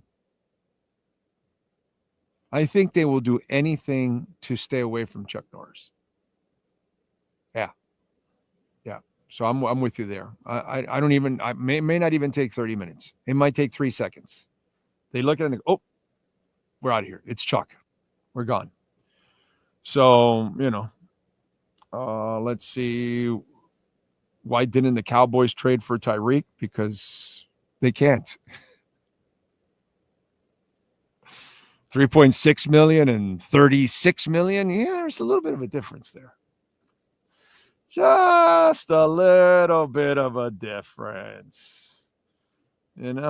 Where are we at with Bitcoin, by the way, just to kind of keep up? We're stuck right at 97,000. Let me see if it moves here. If we get a little update since I just opened the app. And maybe sometimes the number I get initially is not the number because it refreshes a couple seconds later. So I'm seeing if it refreshes because it's exactly at 97,000 right now. Like exactly 97,000. Oh, 97.3 now. It added $3. So there you go. Not much. So we've got that going on. How about the markets? Dow is up 187. The S&P is barely up. It's not even 1/3%, 0.1%. NASDAQ up 0.5 point. All right. What else do we have to talk about on the show? Jags release Gabe Davis. Dude, that guy had a $12.5 million number this year. Gabe Davis.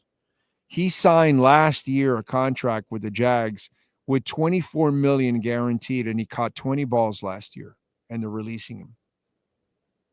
So the dude is getting $24 million for 20 catches. Sean, why can't we be that lucky? $24 million for 20 catches.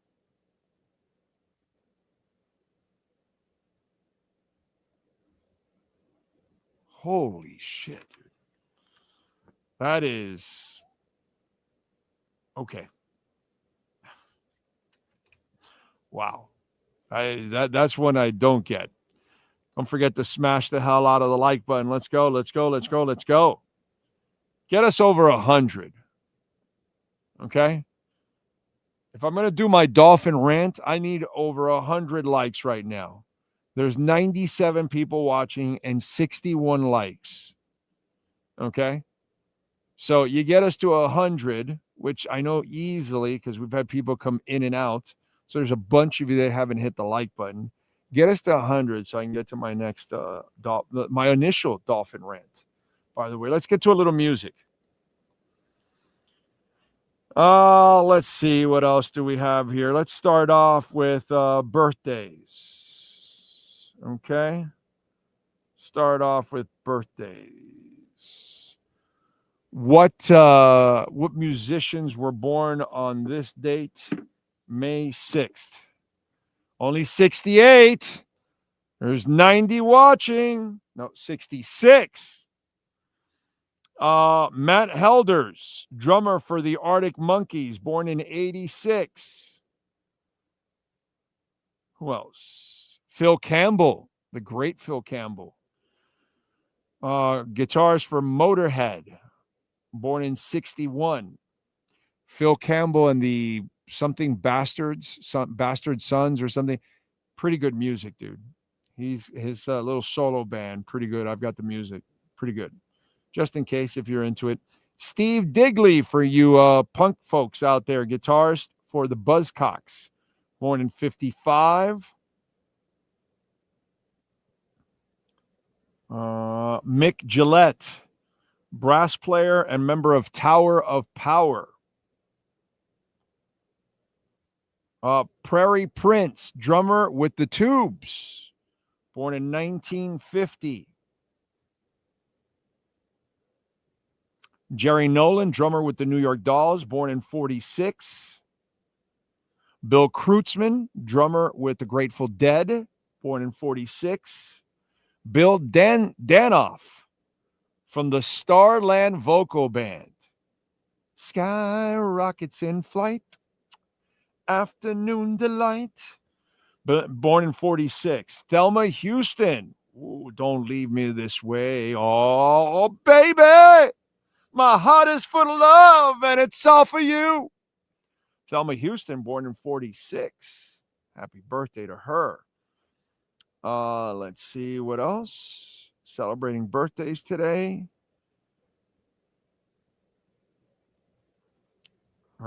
Jimmy Ruffin, soul singer, born in 1939 with the Temptations, baby. And that is it for musicians. Let's go with other famous people born on May 7th. Some with us, some not. From the not department, Gary Cooper, the actor, born in 1901.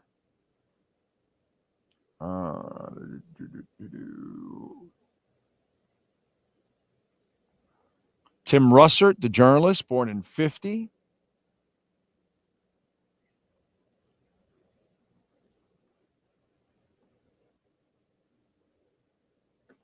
Medal of Honor recipient Mike Murphy, born in 76. Who else?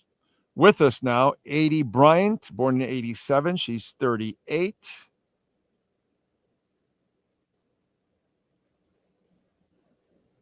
And that's it for famous people. Not necessarily a strong list today. The great Sean Stanley. Do you have any wrestlers born on this date? Yes, sir, we do. Actually, a pretty good, strong list here. Angelico turns 38 today. Hercules Hernandez was born on this date in 1956. Sadly, we lost him in 2004. Kevin Owens is 41. Kyle Edwards is 44. Tongaloa is 42. Top Dollar AJ Francis turns 35. The great Will Ospreay turns 32. And Owen Hart was born on this date in 1965. Sadly, we lost him in 1999. Those are your birthdays for May 7th, 2025. Yeah, I even know the Owen Hart thing because it made headline news all over the country for that one. I remember that. And by the way, it was 99. That was 26 years ago that he died. Wow, dude. I would have never guessed it was that long ago. Man, that is, wow, time flies. Jesus Christ. All right, let's go with music history. What happened today in music history on May 7th? We start off in 1968. Reginald Dwight changed his name to more chart-friendly Elton John. In 98, California's Santa Monica Museum of Art reopened with Beck performing a performance art piece called New Age Evisceration. In 98, Journey singer Steve Perry left the band for a second time after the group decided to tour without him because he was suffering from back troubles. In 66, the Mamas and the Papas started a 3-week run at the top of the charts with their hit song, Monday, Monday. We've got 71 likes. Let's go. Let's see. The Eagles in 77 had the #1 song in the country with Hotel California. In 2002, the Rolling Stones arrived at Blimp at New York's Van Cortlandt Park to announce their 2002-2003 World Tour. Look what we have here now. We've got the Source Boys right next to the Van Cortlandt Rangers. That is a miracle. And miracles are the way things ought to be.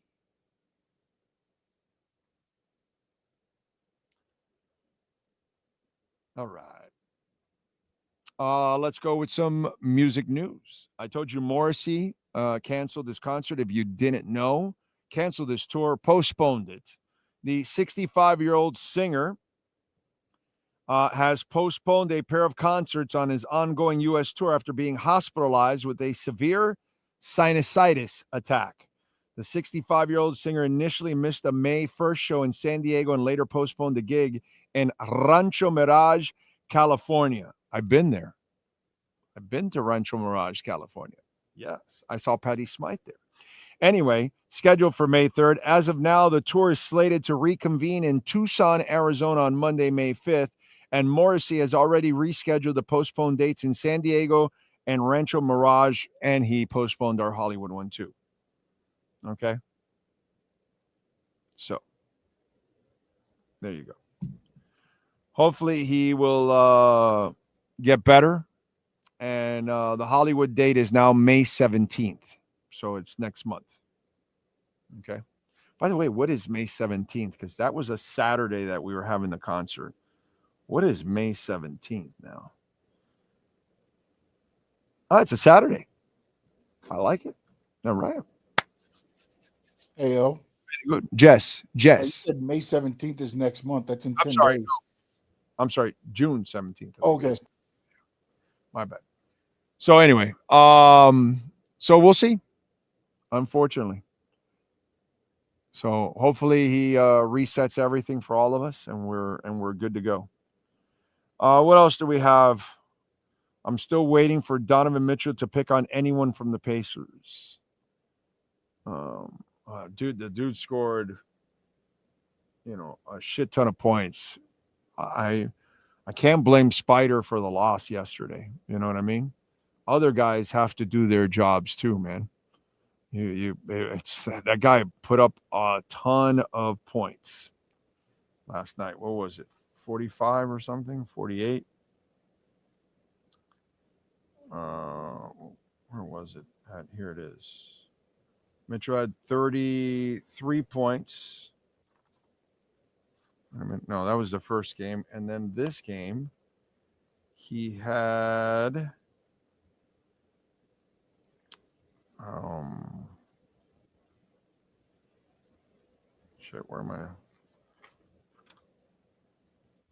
where is it? Oh, there it is. 48 points, man. So it's hard, man. He had 48 points, 5 rebounds, 9 assists, 4 steals. Other guys have to support him too.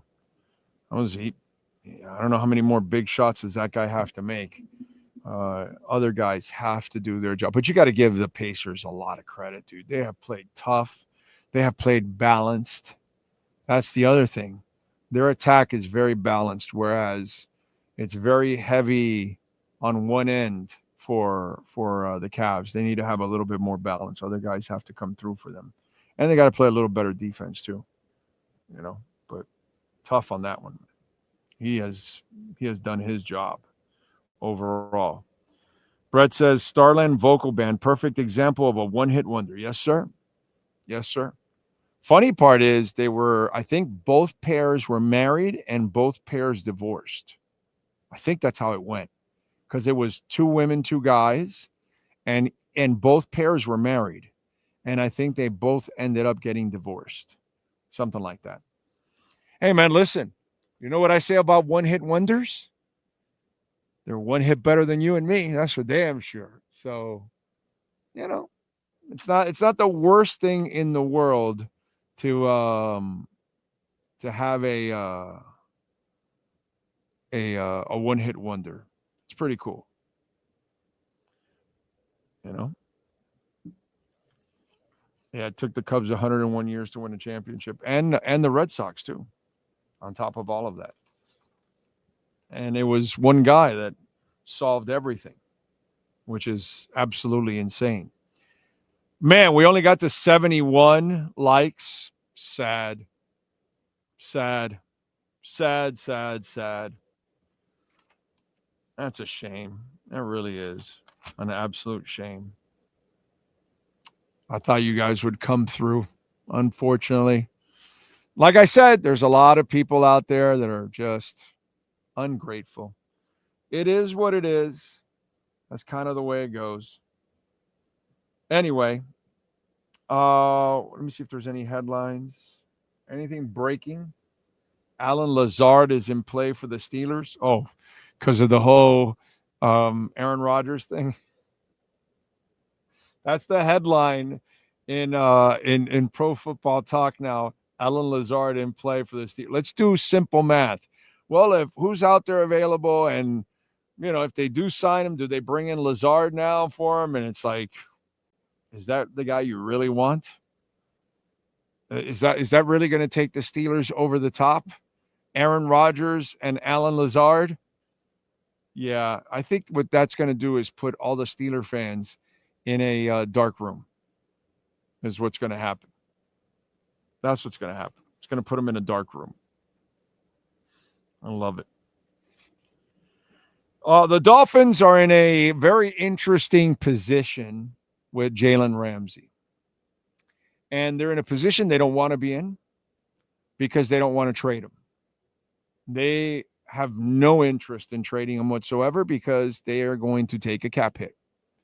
And it looks terrible, just like Gabe Davis. You gave him an extension last year, and now you got to part ways with him.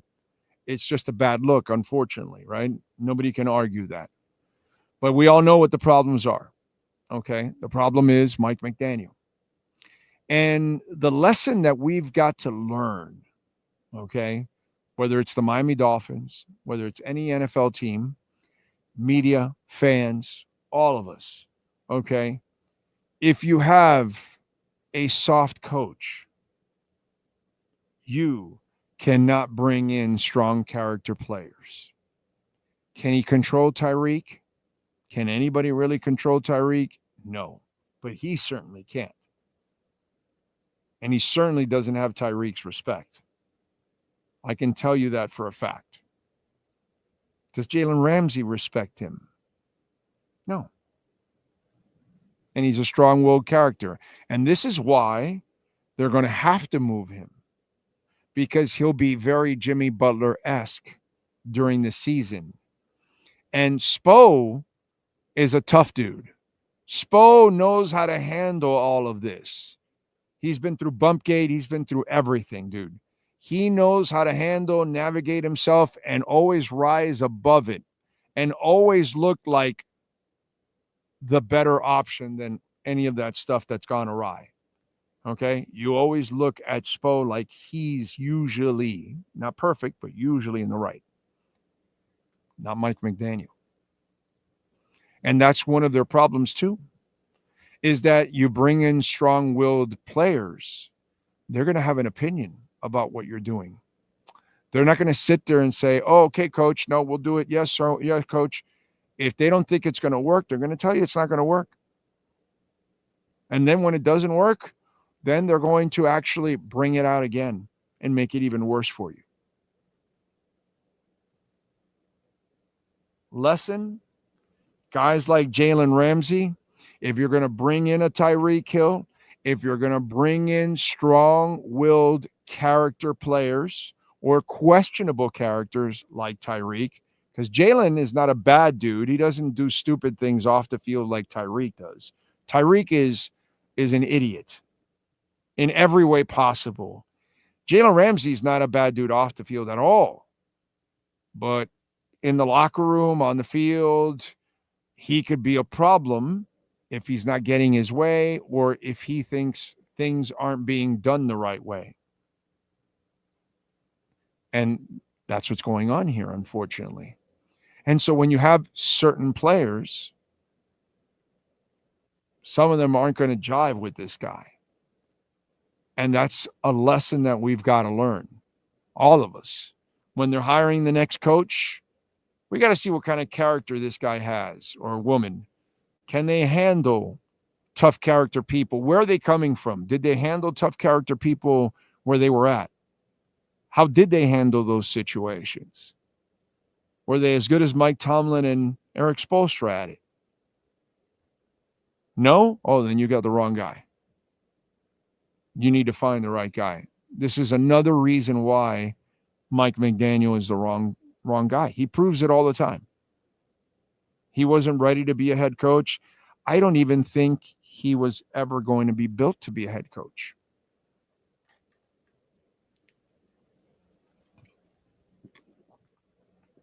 We talked about this the other day. What did Savania say about Mike McDaniel when he met him? What's the characteristic he walked away with? Oh, he's a funny guy. That's what that coach is known for. Jokes. He's not really known for a disciplinarian or making you better or a perfectionist or, none of the stuff that you really want from your coach. No, he's funny. Well, Jalen Ramsey is not there for the jokes. And so this is one lesson, brutal lesson that we're learning now. You cannot have a weak-minded coach like Mike McDaniel. You can't have a soft coach like Mike McDaniel. A player's coach can exist, but he's got to be a disciplined player's coach. You get what you deserve, what you've earned. If you haven't earned it and you don't deserve it, you're not getting that extra day off. You're not getting that extra practice off. You're doing more. You're running more. You're preparing more. You're paying a bigger price. And again, does Julian Hill get disciplined for his constant mistakes? No. And everybody else sees that. So you can run the wrong route and nothing happens when you come to the sideline. Oh, it'll be all right. You run the wrong route for Shula. See what happens. Okay? You run the play that Spo told you. You run the play that Spo didn't draw up, and you see what happens. The lesson, you can't have a coach like Mike McDaniel with strong characters in the locker room. Overall, I don't think you could have a coach like Mike McDaniel be your head coach, period. But the personality itself is a detriment to your team growing. And that's proof in the pudding right there. And he constantly proves it. And the Jalen Ramsey situation is an exclamation point. Because finally, somebody came out and said what I've been telling you for months now, that people don't want to be there. They don't believe in him. Have I not been telling you that? And finally, who was the reporter that finally reported that? And then now you've got Jalen Ramsey. I forgot who was the reporter that reported that finally. Was it Tony? Yeah, the one you had on the show, Paulino, yeah, right. With Tony Pauline. Tony Pauline reported that, and finally, somebody else in the media, came up with it. And This is what's going on, unfortunately. Lesson learned. Lesson learned. All these things we just have to learn, put it in our memory banks. And then as we grow as sports fans and we watch the next iteration of whatever team, we got to remember about the attitude and the character of that coach. Is it something that players respond to? And with Mike McDaniel, clearly it's not. Let's see. McDaniel gives substitute teacher vibes. So it is the scene from Fast Times at Richmond High. Right? Or no. It's not Fast Times at Richmond High. No, it's Grease 2. Terrible. Grease 2. Guy walks in, says, today I'm your substitute teacher, and all the students start walking out the door. I think it's Adam West, Batman, that plays that role. If I'm correct, it's Adam West that plays that teacher. Anyway. Jay Gelfin says, do you have a favorite 70s one-hit wonder? Mine is Brandy by Looking Glass. Okay. 70s one-hit wonder.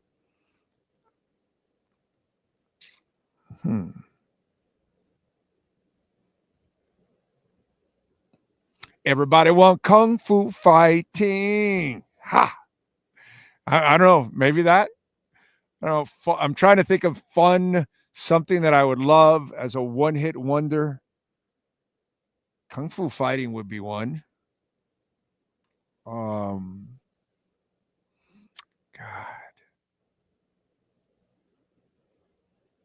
I got to think about it. Let me think about it. And maybe something else will come up of one-hit wonders. 70s one-hit wonder.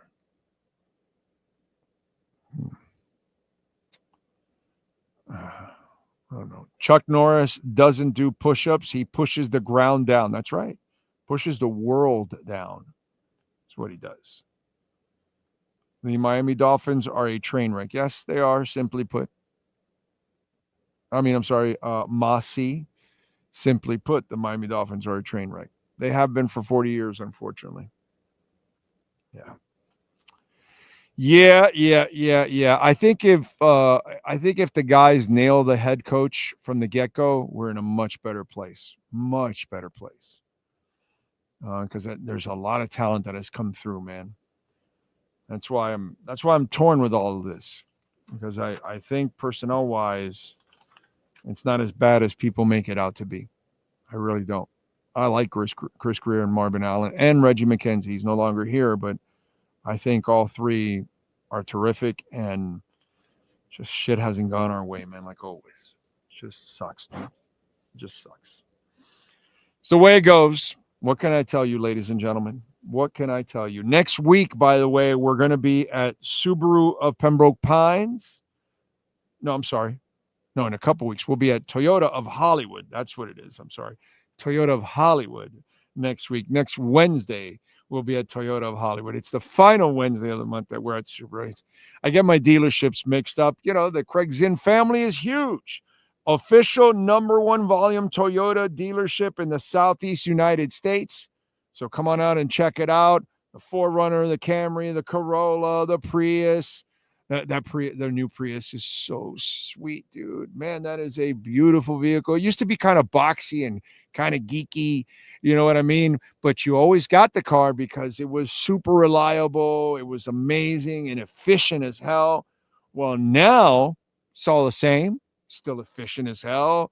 Still a great vehicle. But, man, it looks really nice now. It is beautiful. It is a sports car. It's got this sporty look that's really awesome. And, folks, the Tacoma double cab SR5 4-wheel drive, man, you can get $1,500 off. Truck loyalty program, check it out. $399 a month for the lease feature, 36 months. We've got no payments for 90 days. We've got 2.75% financing for 4 full years, 0 down. They've got 2,000 cars and trucks on the lot, over 1,200 new ones. They've got a service center that is just absolutely crazy because this is the biggest dealership I've ever been to in my life. I've never been to a dealership that's got like 8 or 9 floors of cars. That's ridiculous. So everything's under roof, by the way. So even if it's hot or humid or wet, you'll be nice and dry and fresh in those parking lots, picking from whatever car style you want. And the selection is awesome. So check it out. 1841 North State Road 7 on 441 between Hollywood and Sheridan. And tell them that Big O sent you. Say hi to Herbie Lopez out there, man. Great dude. Runs the show there. Does an awesome job at Toyota of Hollywood. All right. What else? One hit wonder. It's not the 70s, but how about Aldo Nova? Well, Monkey on Your Back was also a little bit of a hit for him. He kind of had a second hit, I want to say. Let me see.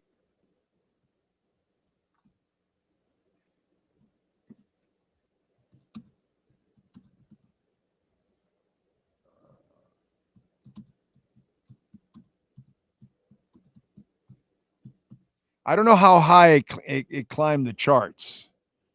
Monkey on Your Back from Aldo Nova. Single by Canadian rock musician Aldo Nova, released from his album Aldo Nova. Song climbed to number 12 on Billboard Magazine album rock charts. Number 12 is a hit, bro, on the rock charts. So I don't know if you know, but and it was a big video on MTV, Monkey on Your Back. So I would say Aldo Nova had 2 hits. So I'm not gonna disrespect Aldo Nova as, a one-hit wonder. Great song, but Monkey on Your Back was his second hit, actually. So I would differ with that one. Big O, I will repeat my one-hit wonder from the 70s. Play that funky music, white boy. And Funky Town from Lips. Funky Town from Lips, I think was 1980. Do me a favor, Sean. Look up the song Funky Town, sung by Lips with 2 P's. I want to say Funky Town Lips was 1980, not the 70s. I think it was in the border right there. What else do we have going on in the world of sports? Actually, 1979. Wow. Holy crap. There you go. You got it. I thought it was released in 80. I don't know why. What did you look for? Where did it say that?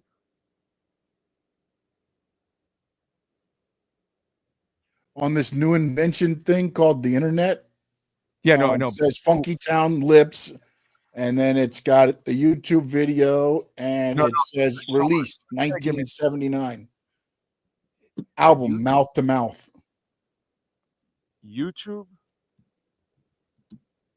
Well, no, on the you type in Funky Town, it says song by Lips, Inc. 1979. Then it's got the part where you can hit the video. It's got the lyrics, the release date, the album, behind the music. Produced by Steven Greenberg and released by Casablanca Records in March of 1980 as the second single from the group's debut album, Mouth to Mouth, in 79. That's what it was. Album released in 79, single released in March of 1980. Okay. So you're right. It's a 70 song. That's where I had it confused. It was released as a single in March of 1980. So my memory's not that funky. Just saying. Black Betty. It's a very good jam. I like that one. Black Betty's a really cool song. Rick Springfield had a ton of hits, bro. There's no one-hit wonder with Rick Springfield, bro. By the way, what was your dog's name? Dogs. We have Maiden, Bono, Ziggy, and Ollie. Those are my dogs. Our dogs. Sorry. Gotta say. Don't forget to smash the hell out of the like button. And remember, you can make a donation to the show, Cash App or Venmo at Cash Big O Show. That is Cash Big O Show, Cash App or Venmo, and you can make a Bitcoin, Ethereum, Solana, and Chainlink donations, which we always appreciate that. Thank you, thank you, thank you. And as for Bitcoin, we are hovering right at 97,000. It's at 96,958 right now. And that's it. So it kind of pumped yesterday to 97, and it's kind of held there. And we'll see when we break the 100. There's a few billion of shorts right at the 100 mark. So once it breaks that, it'll pop it to 105 quickly. But we are waiting. We are waiting for certain catalysts. The good thing is the world is starting to print. Europe is printing. China's printing. U.S. now started printing a couple $1 billion. So, hey, man. All right. Here we go. You know they're going to print. You know they're going to raise that debt ceiling. Rapper's Delight, Sugar Hill Gang. Yeah, but that's not a one-hit wonder. The question is, what one-hit wonder was your favorite in the 1970s? They had a whole bunch. They had the Eighth Wonder and Apache. You know, Sugar Hill actually had a few hits.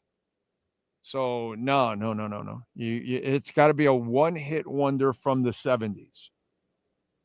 So that artist or band has to only have one hit. Okay? So, there you go. Summer Breeze. Come on, bro. Seals and Croft had a ton of hits. Do you know? Man, Seals and Croft? Dude, they had a lot of hits. I think you need to go back and check out their catalog. They weren't a one-hit wonder, bro. Not at all. What's it called? Drew, you got to look it up, bro. They had several hits. Seals and Croft were big, man, back in the day. They're the kind of band that can actually put on a show because it wasn't just one song. So you may have to do a little more digging there, and you may have to create a set list of their songs so you can, enjoy a little Seals and Croft, little Fedora action for you. Don't worry, fellow Dolphins. Our Tua will play every game, and Tua now has a personal protector. His name is Jonah Savanaya. Devo had a ton of hits, bro. Come on, man. You guys follow music heavily there? Devo? Come on, man. I feel bad for Seals and Croft. I don't know if they're both no longer with us, but like right now they're checking the show from above and going, they're calling us a one-hit wonder? Damn, that hurts. So, Wool and goal for the Maple Leafs. No timeline for Stolarz to return. Oh, is they said that already? All right. That guy was giving up goals left and right when Stolarz went out. So I'm not going to complain, dude. I'm good with that. I can't wait for the game tonight. I mean, are you kidding me? This is awesome. Thank the Lord for the Panthers, because everything else, is painful. Everything else is painful, unfortunately. That's where we're at right now. Everything is freaking painful in sports. Inter Miami's pretty good, but no guarantees there, as we've seen that the old guys can get tripped up, and lately they haven't been playing that well. You know what I'm saying? But if it's not for the Panthers, they're the only ones that resemble the kind of team that we all want here in pro sports. Hateful Steve, thank you for the love on Venmo, sir. You're a stud. Just tuned in. Not sure if you addressed this, but why did Bennett apologize if he clearly didn't do anything? I think it's just, Steve, hockey players have a level of decency that really doesn't exist generally in all of sports. And what I mean by that is, sure, there's a lot of decent people in pro sports all over, But in hockey, most of them are decent human beings. And Bennett and him are friends, and he knows he didn't do anything. Stolarz knows he didn't suffer the concussion from him, but they got to play the game, Steve. And because you got all the idiots in Toronto going crazy and overreacting, and you got maybe some people in the hockey world and all that, the last thing you do in a situation when somebody got injured, especially a friend of yours, is you act defiant. And so you just say, hey, you're sorry about it. You're sorry about everything that happened. You know, you feel bad for, and you take the high road here. You know what I mean? And that's what Bennett is doing. He doesn't need to fight the media. He doesn't need to fight the idiotic Toronto fans that are overreacting. If they don't want to look at the 90-mile-an-hour puck in the head as the real source of the concussion, which, by the way, can you look it up for me that they said he's not playing? Did they admit it's a concussion already there, Sean? Because, you know, the upset stomach shit is not going to fly. Yeah, I don't think the NHL is going to come out and say that they messed up, though, either at the same time. So it's a twofold thing. I think they're just going to try to, like, play it off. NHL's going to cover their butt, and, you know, Bennett's going to do the right thing and be like, look, I didn't try to do anything or whatever. If they try to say it was the elbow, the NHL's not going to suspend Bennett. So everything kind of just goes back to status quo. There's no fine, no suspension. There was no penalty at that moment. That means at that moment and after, everything was reviewed, and they were like, yeah, no, this is not a finable penalty. This is not because common sense tells you what happened, dude. He got whacked with the puck, and the tough son of a bitch stayed in there. And to his credit, and he, by the way, he's not the first guy to get rocked and go back into the huddle or go back on the ice or back playing rugby or whatever the hell contact sport you play. I'm sure you suffered a concussion. But in today's world, it's a little bit more scrutinized. And that one was not. And it's exactly what Sean said. That's the other caveat to all of this. Everybody's now covering their asses because they failed, dude. They failed Stolarz. But Stolarz, the decent human being, because that's what most of these hockey players are. Dude, I'm telling you, I covered the sport. The hockey player is different than every other player. I'm just telling you. It's a better human being. I don't know why. I'm just telling you in general, it's a better human being. And this is how they handle these things. Normally. It's just classy the way they do things. But Stolarz is going to be a tough guy and he's going to stand by it and defend his team and defend the league.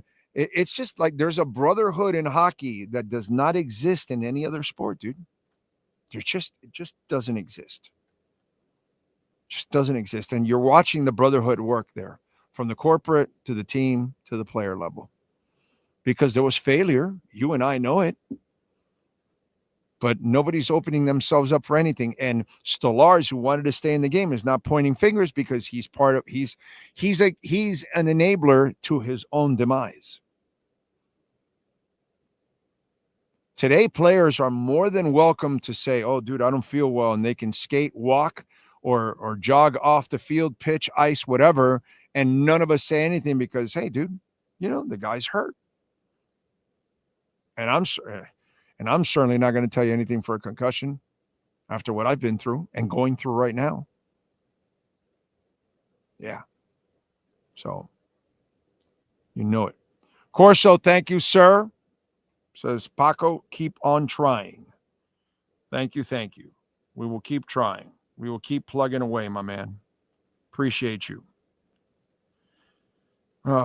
So, yeah, I think that's what's going on, Hateful Steve. I just think these people are just at another level, man. Bless them. That's just kind of how they're wired, And I don't think Bennett and everybody else knows what really happened. So just play the game. And that's what they got to do sometimes, my friend. They got to play the game. What else? Big O, the Marlins beat the Dodgers. Yeah. They'll win one of three every once in a while like that. That's how they do it. They'll lose a bunch of games. They'll lose today, and they'll lose 2 of 3. And where's their record now? So well on their way to 100 losses. Look at the run differential. You can just tell by what kind of a team you have by run differential. Yes, sir. I just went in to look at an article about the Stolarz concussion, and Chris Nowinski went back and watched the video, and he said that, Stolarz suffered, which you've been talking about. I'm just kind of reemphasizing what you've been saying. So you're going over a professional now, not looking at it and kind of re-cementing what you're saying. Stolarz likely suffered a first concussion 5 minutes into the game when he took a puck to the face that knocked his mask off. Nowinski wrote 25 seconds after the hit, he did a SHAAKE, spontaneous head shake, after a kinematic event, which predicts concussion 72% of the time. It's obvious, bro. It's obvious. And take it from somebody that's been living it right now for 2 months. Okay? And when it happened, it fucks you up, dude. And the other thing we've learned is what happens. It takes a small amount of pressure after you get a concussion to get another one. Yeah. So then it comes through with the elbow a little bit lightly to the head, and then that's it. There you go. Don't keep telling you guys I still have sensitivity back here. If I take a hit there, oh my God, that's bad for me. Bad. I have to be very careful. I can't hit my head. I have to be extremely careful on all that. I got to heal, truly heal. And I have not truly healed yet. And so, head trauma, dude. It's not a joke. It's not a joke, and none of us should take it lightly at all. Let's see what else. That's the song On and On. Just keep on trying. Every time that one you're talking about? On and on, on and on, on and on. I know that song you're talking about. I remember that song. Down in Jamaica, they got lots of pretty women. Steal your money or they break your heart. Man, I got a lot of shit in there. Anyway, good song. Good song. Trying to remember who sung that. I want to see if I can remember. Randy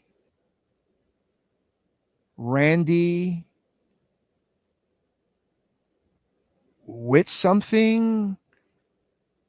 It's a Randy. I'm pretty sure the person that sung that song is a Randy. Yeah. I think. Oh, it's Stephen Bishop? Oh, you're asking. I think it's like Randy something. Maybe I'm wrong. If it's Stephen Bishop, it's not a one-hit wonder because Stephen Bishop has had a lot of hits. But you could be right. But I don't know why. I don't know if you could look it up. Is it called On and On? 70 song On and On. Tell me who sings it. Sean. If that's called On and On. I'm not sure, actually. But I remember that song. Cool little song. But if it's Stephen Bishop, it's definitely not a one-hit wonder. If it's the Randy guy that I think, or maybe I'm wrong on that, but whatever. It might be a one-hit wonder. Who knows? The great Sean Stanley will have it. Oh, wow. I did not keep on trying. Yeah. I don't know. Is it called that? Well, it's a song Keep on Trying by Poco, which Corso put in the. No, it's not. It's not that one. Okay. I just want to make sure because that's what. No, it's definitely not that one. Drew now says it's Stephen Bishop. Okay. Corso, dude, I did not see the comments there that you lost your dog. I am so sorry to hear that, my brother. Damn, dude. That hurts, brother. That is one that I haven't recovered from losing Wolfgang, Pegasus, I just Flashy. Flash was just an amazing dog, and my wife had such a bond with him. Yeah, man. Every time we lose a dog, it's devastating, dude. Devastating. And when they go sooner than what you expect, it's even worse, man. So I feel for you, my brother. Sorry. So it is Stephen Bishop on and on. Oh yeah, then it's definitely not a one-hit wonder, because Stephen Bishop had several hits. Okay, several hits. So good shit there. Good shit, man. Good shit. All right, folks, we are out of here. We appreciate it all. As always, thank you for keeping it locked here. Don't forget to visit our, like Caneswear. Use our code BIG010. You will get 10% off. Visit our amazing sponsors like Sloman's Home Shield, 1-800-ALARM-ME. Tell them that Big O sent you. Cutter's Edge Pro, if you're looking for landscaping to improve your home, your business, and improve the value of your home, your business. And by the way, also make you more energy efficient too. You can do that with landscaping. Obviously, our great friends at Hialeah Park Casino. We got the QR code there. Use that code right there and get a $100 no-regret first bet. We'll be there tomorrow afternoon at 3 o'clock. Visit our friends at BigCheeseMiami.com. Great food as always. Gary and all the amazing people out there, thank you. Great support. BigCheeseMiami.com. We thank, of course, the great Sean Stanley getting it done. We thank all of you for tuning in. We'll see you tomorrow afternoon at 3 o'clock. Same time, same place, same bat channel. Have a great one.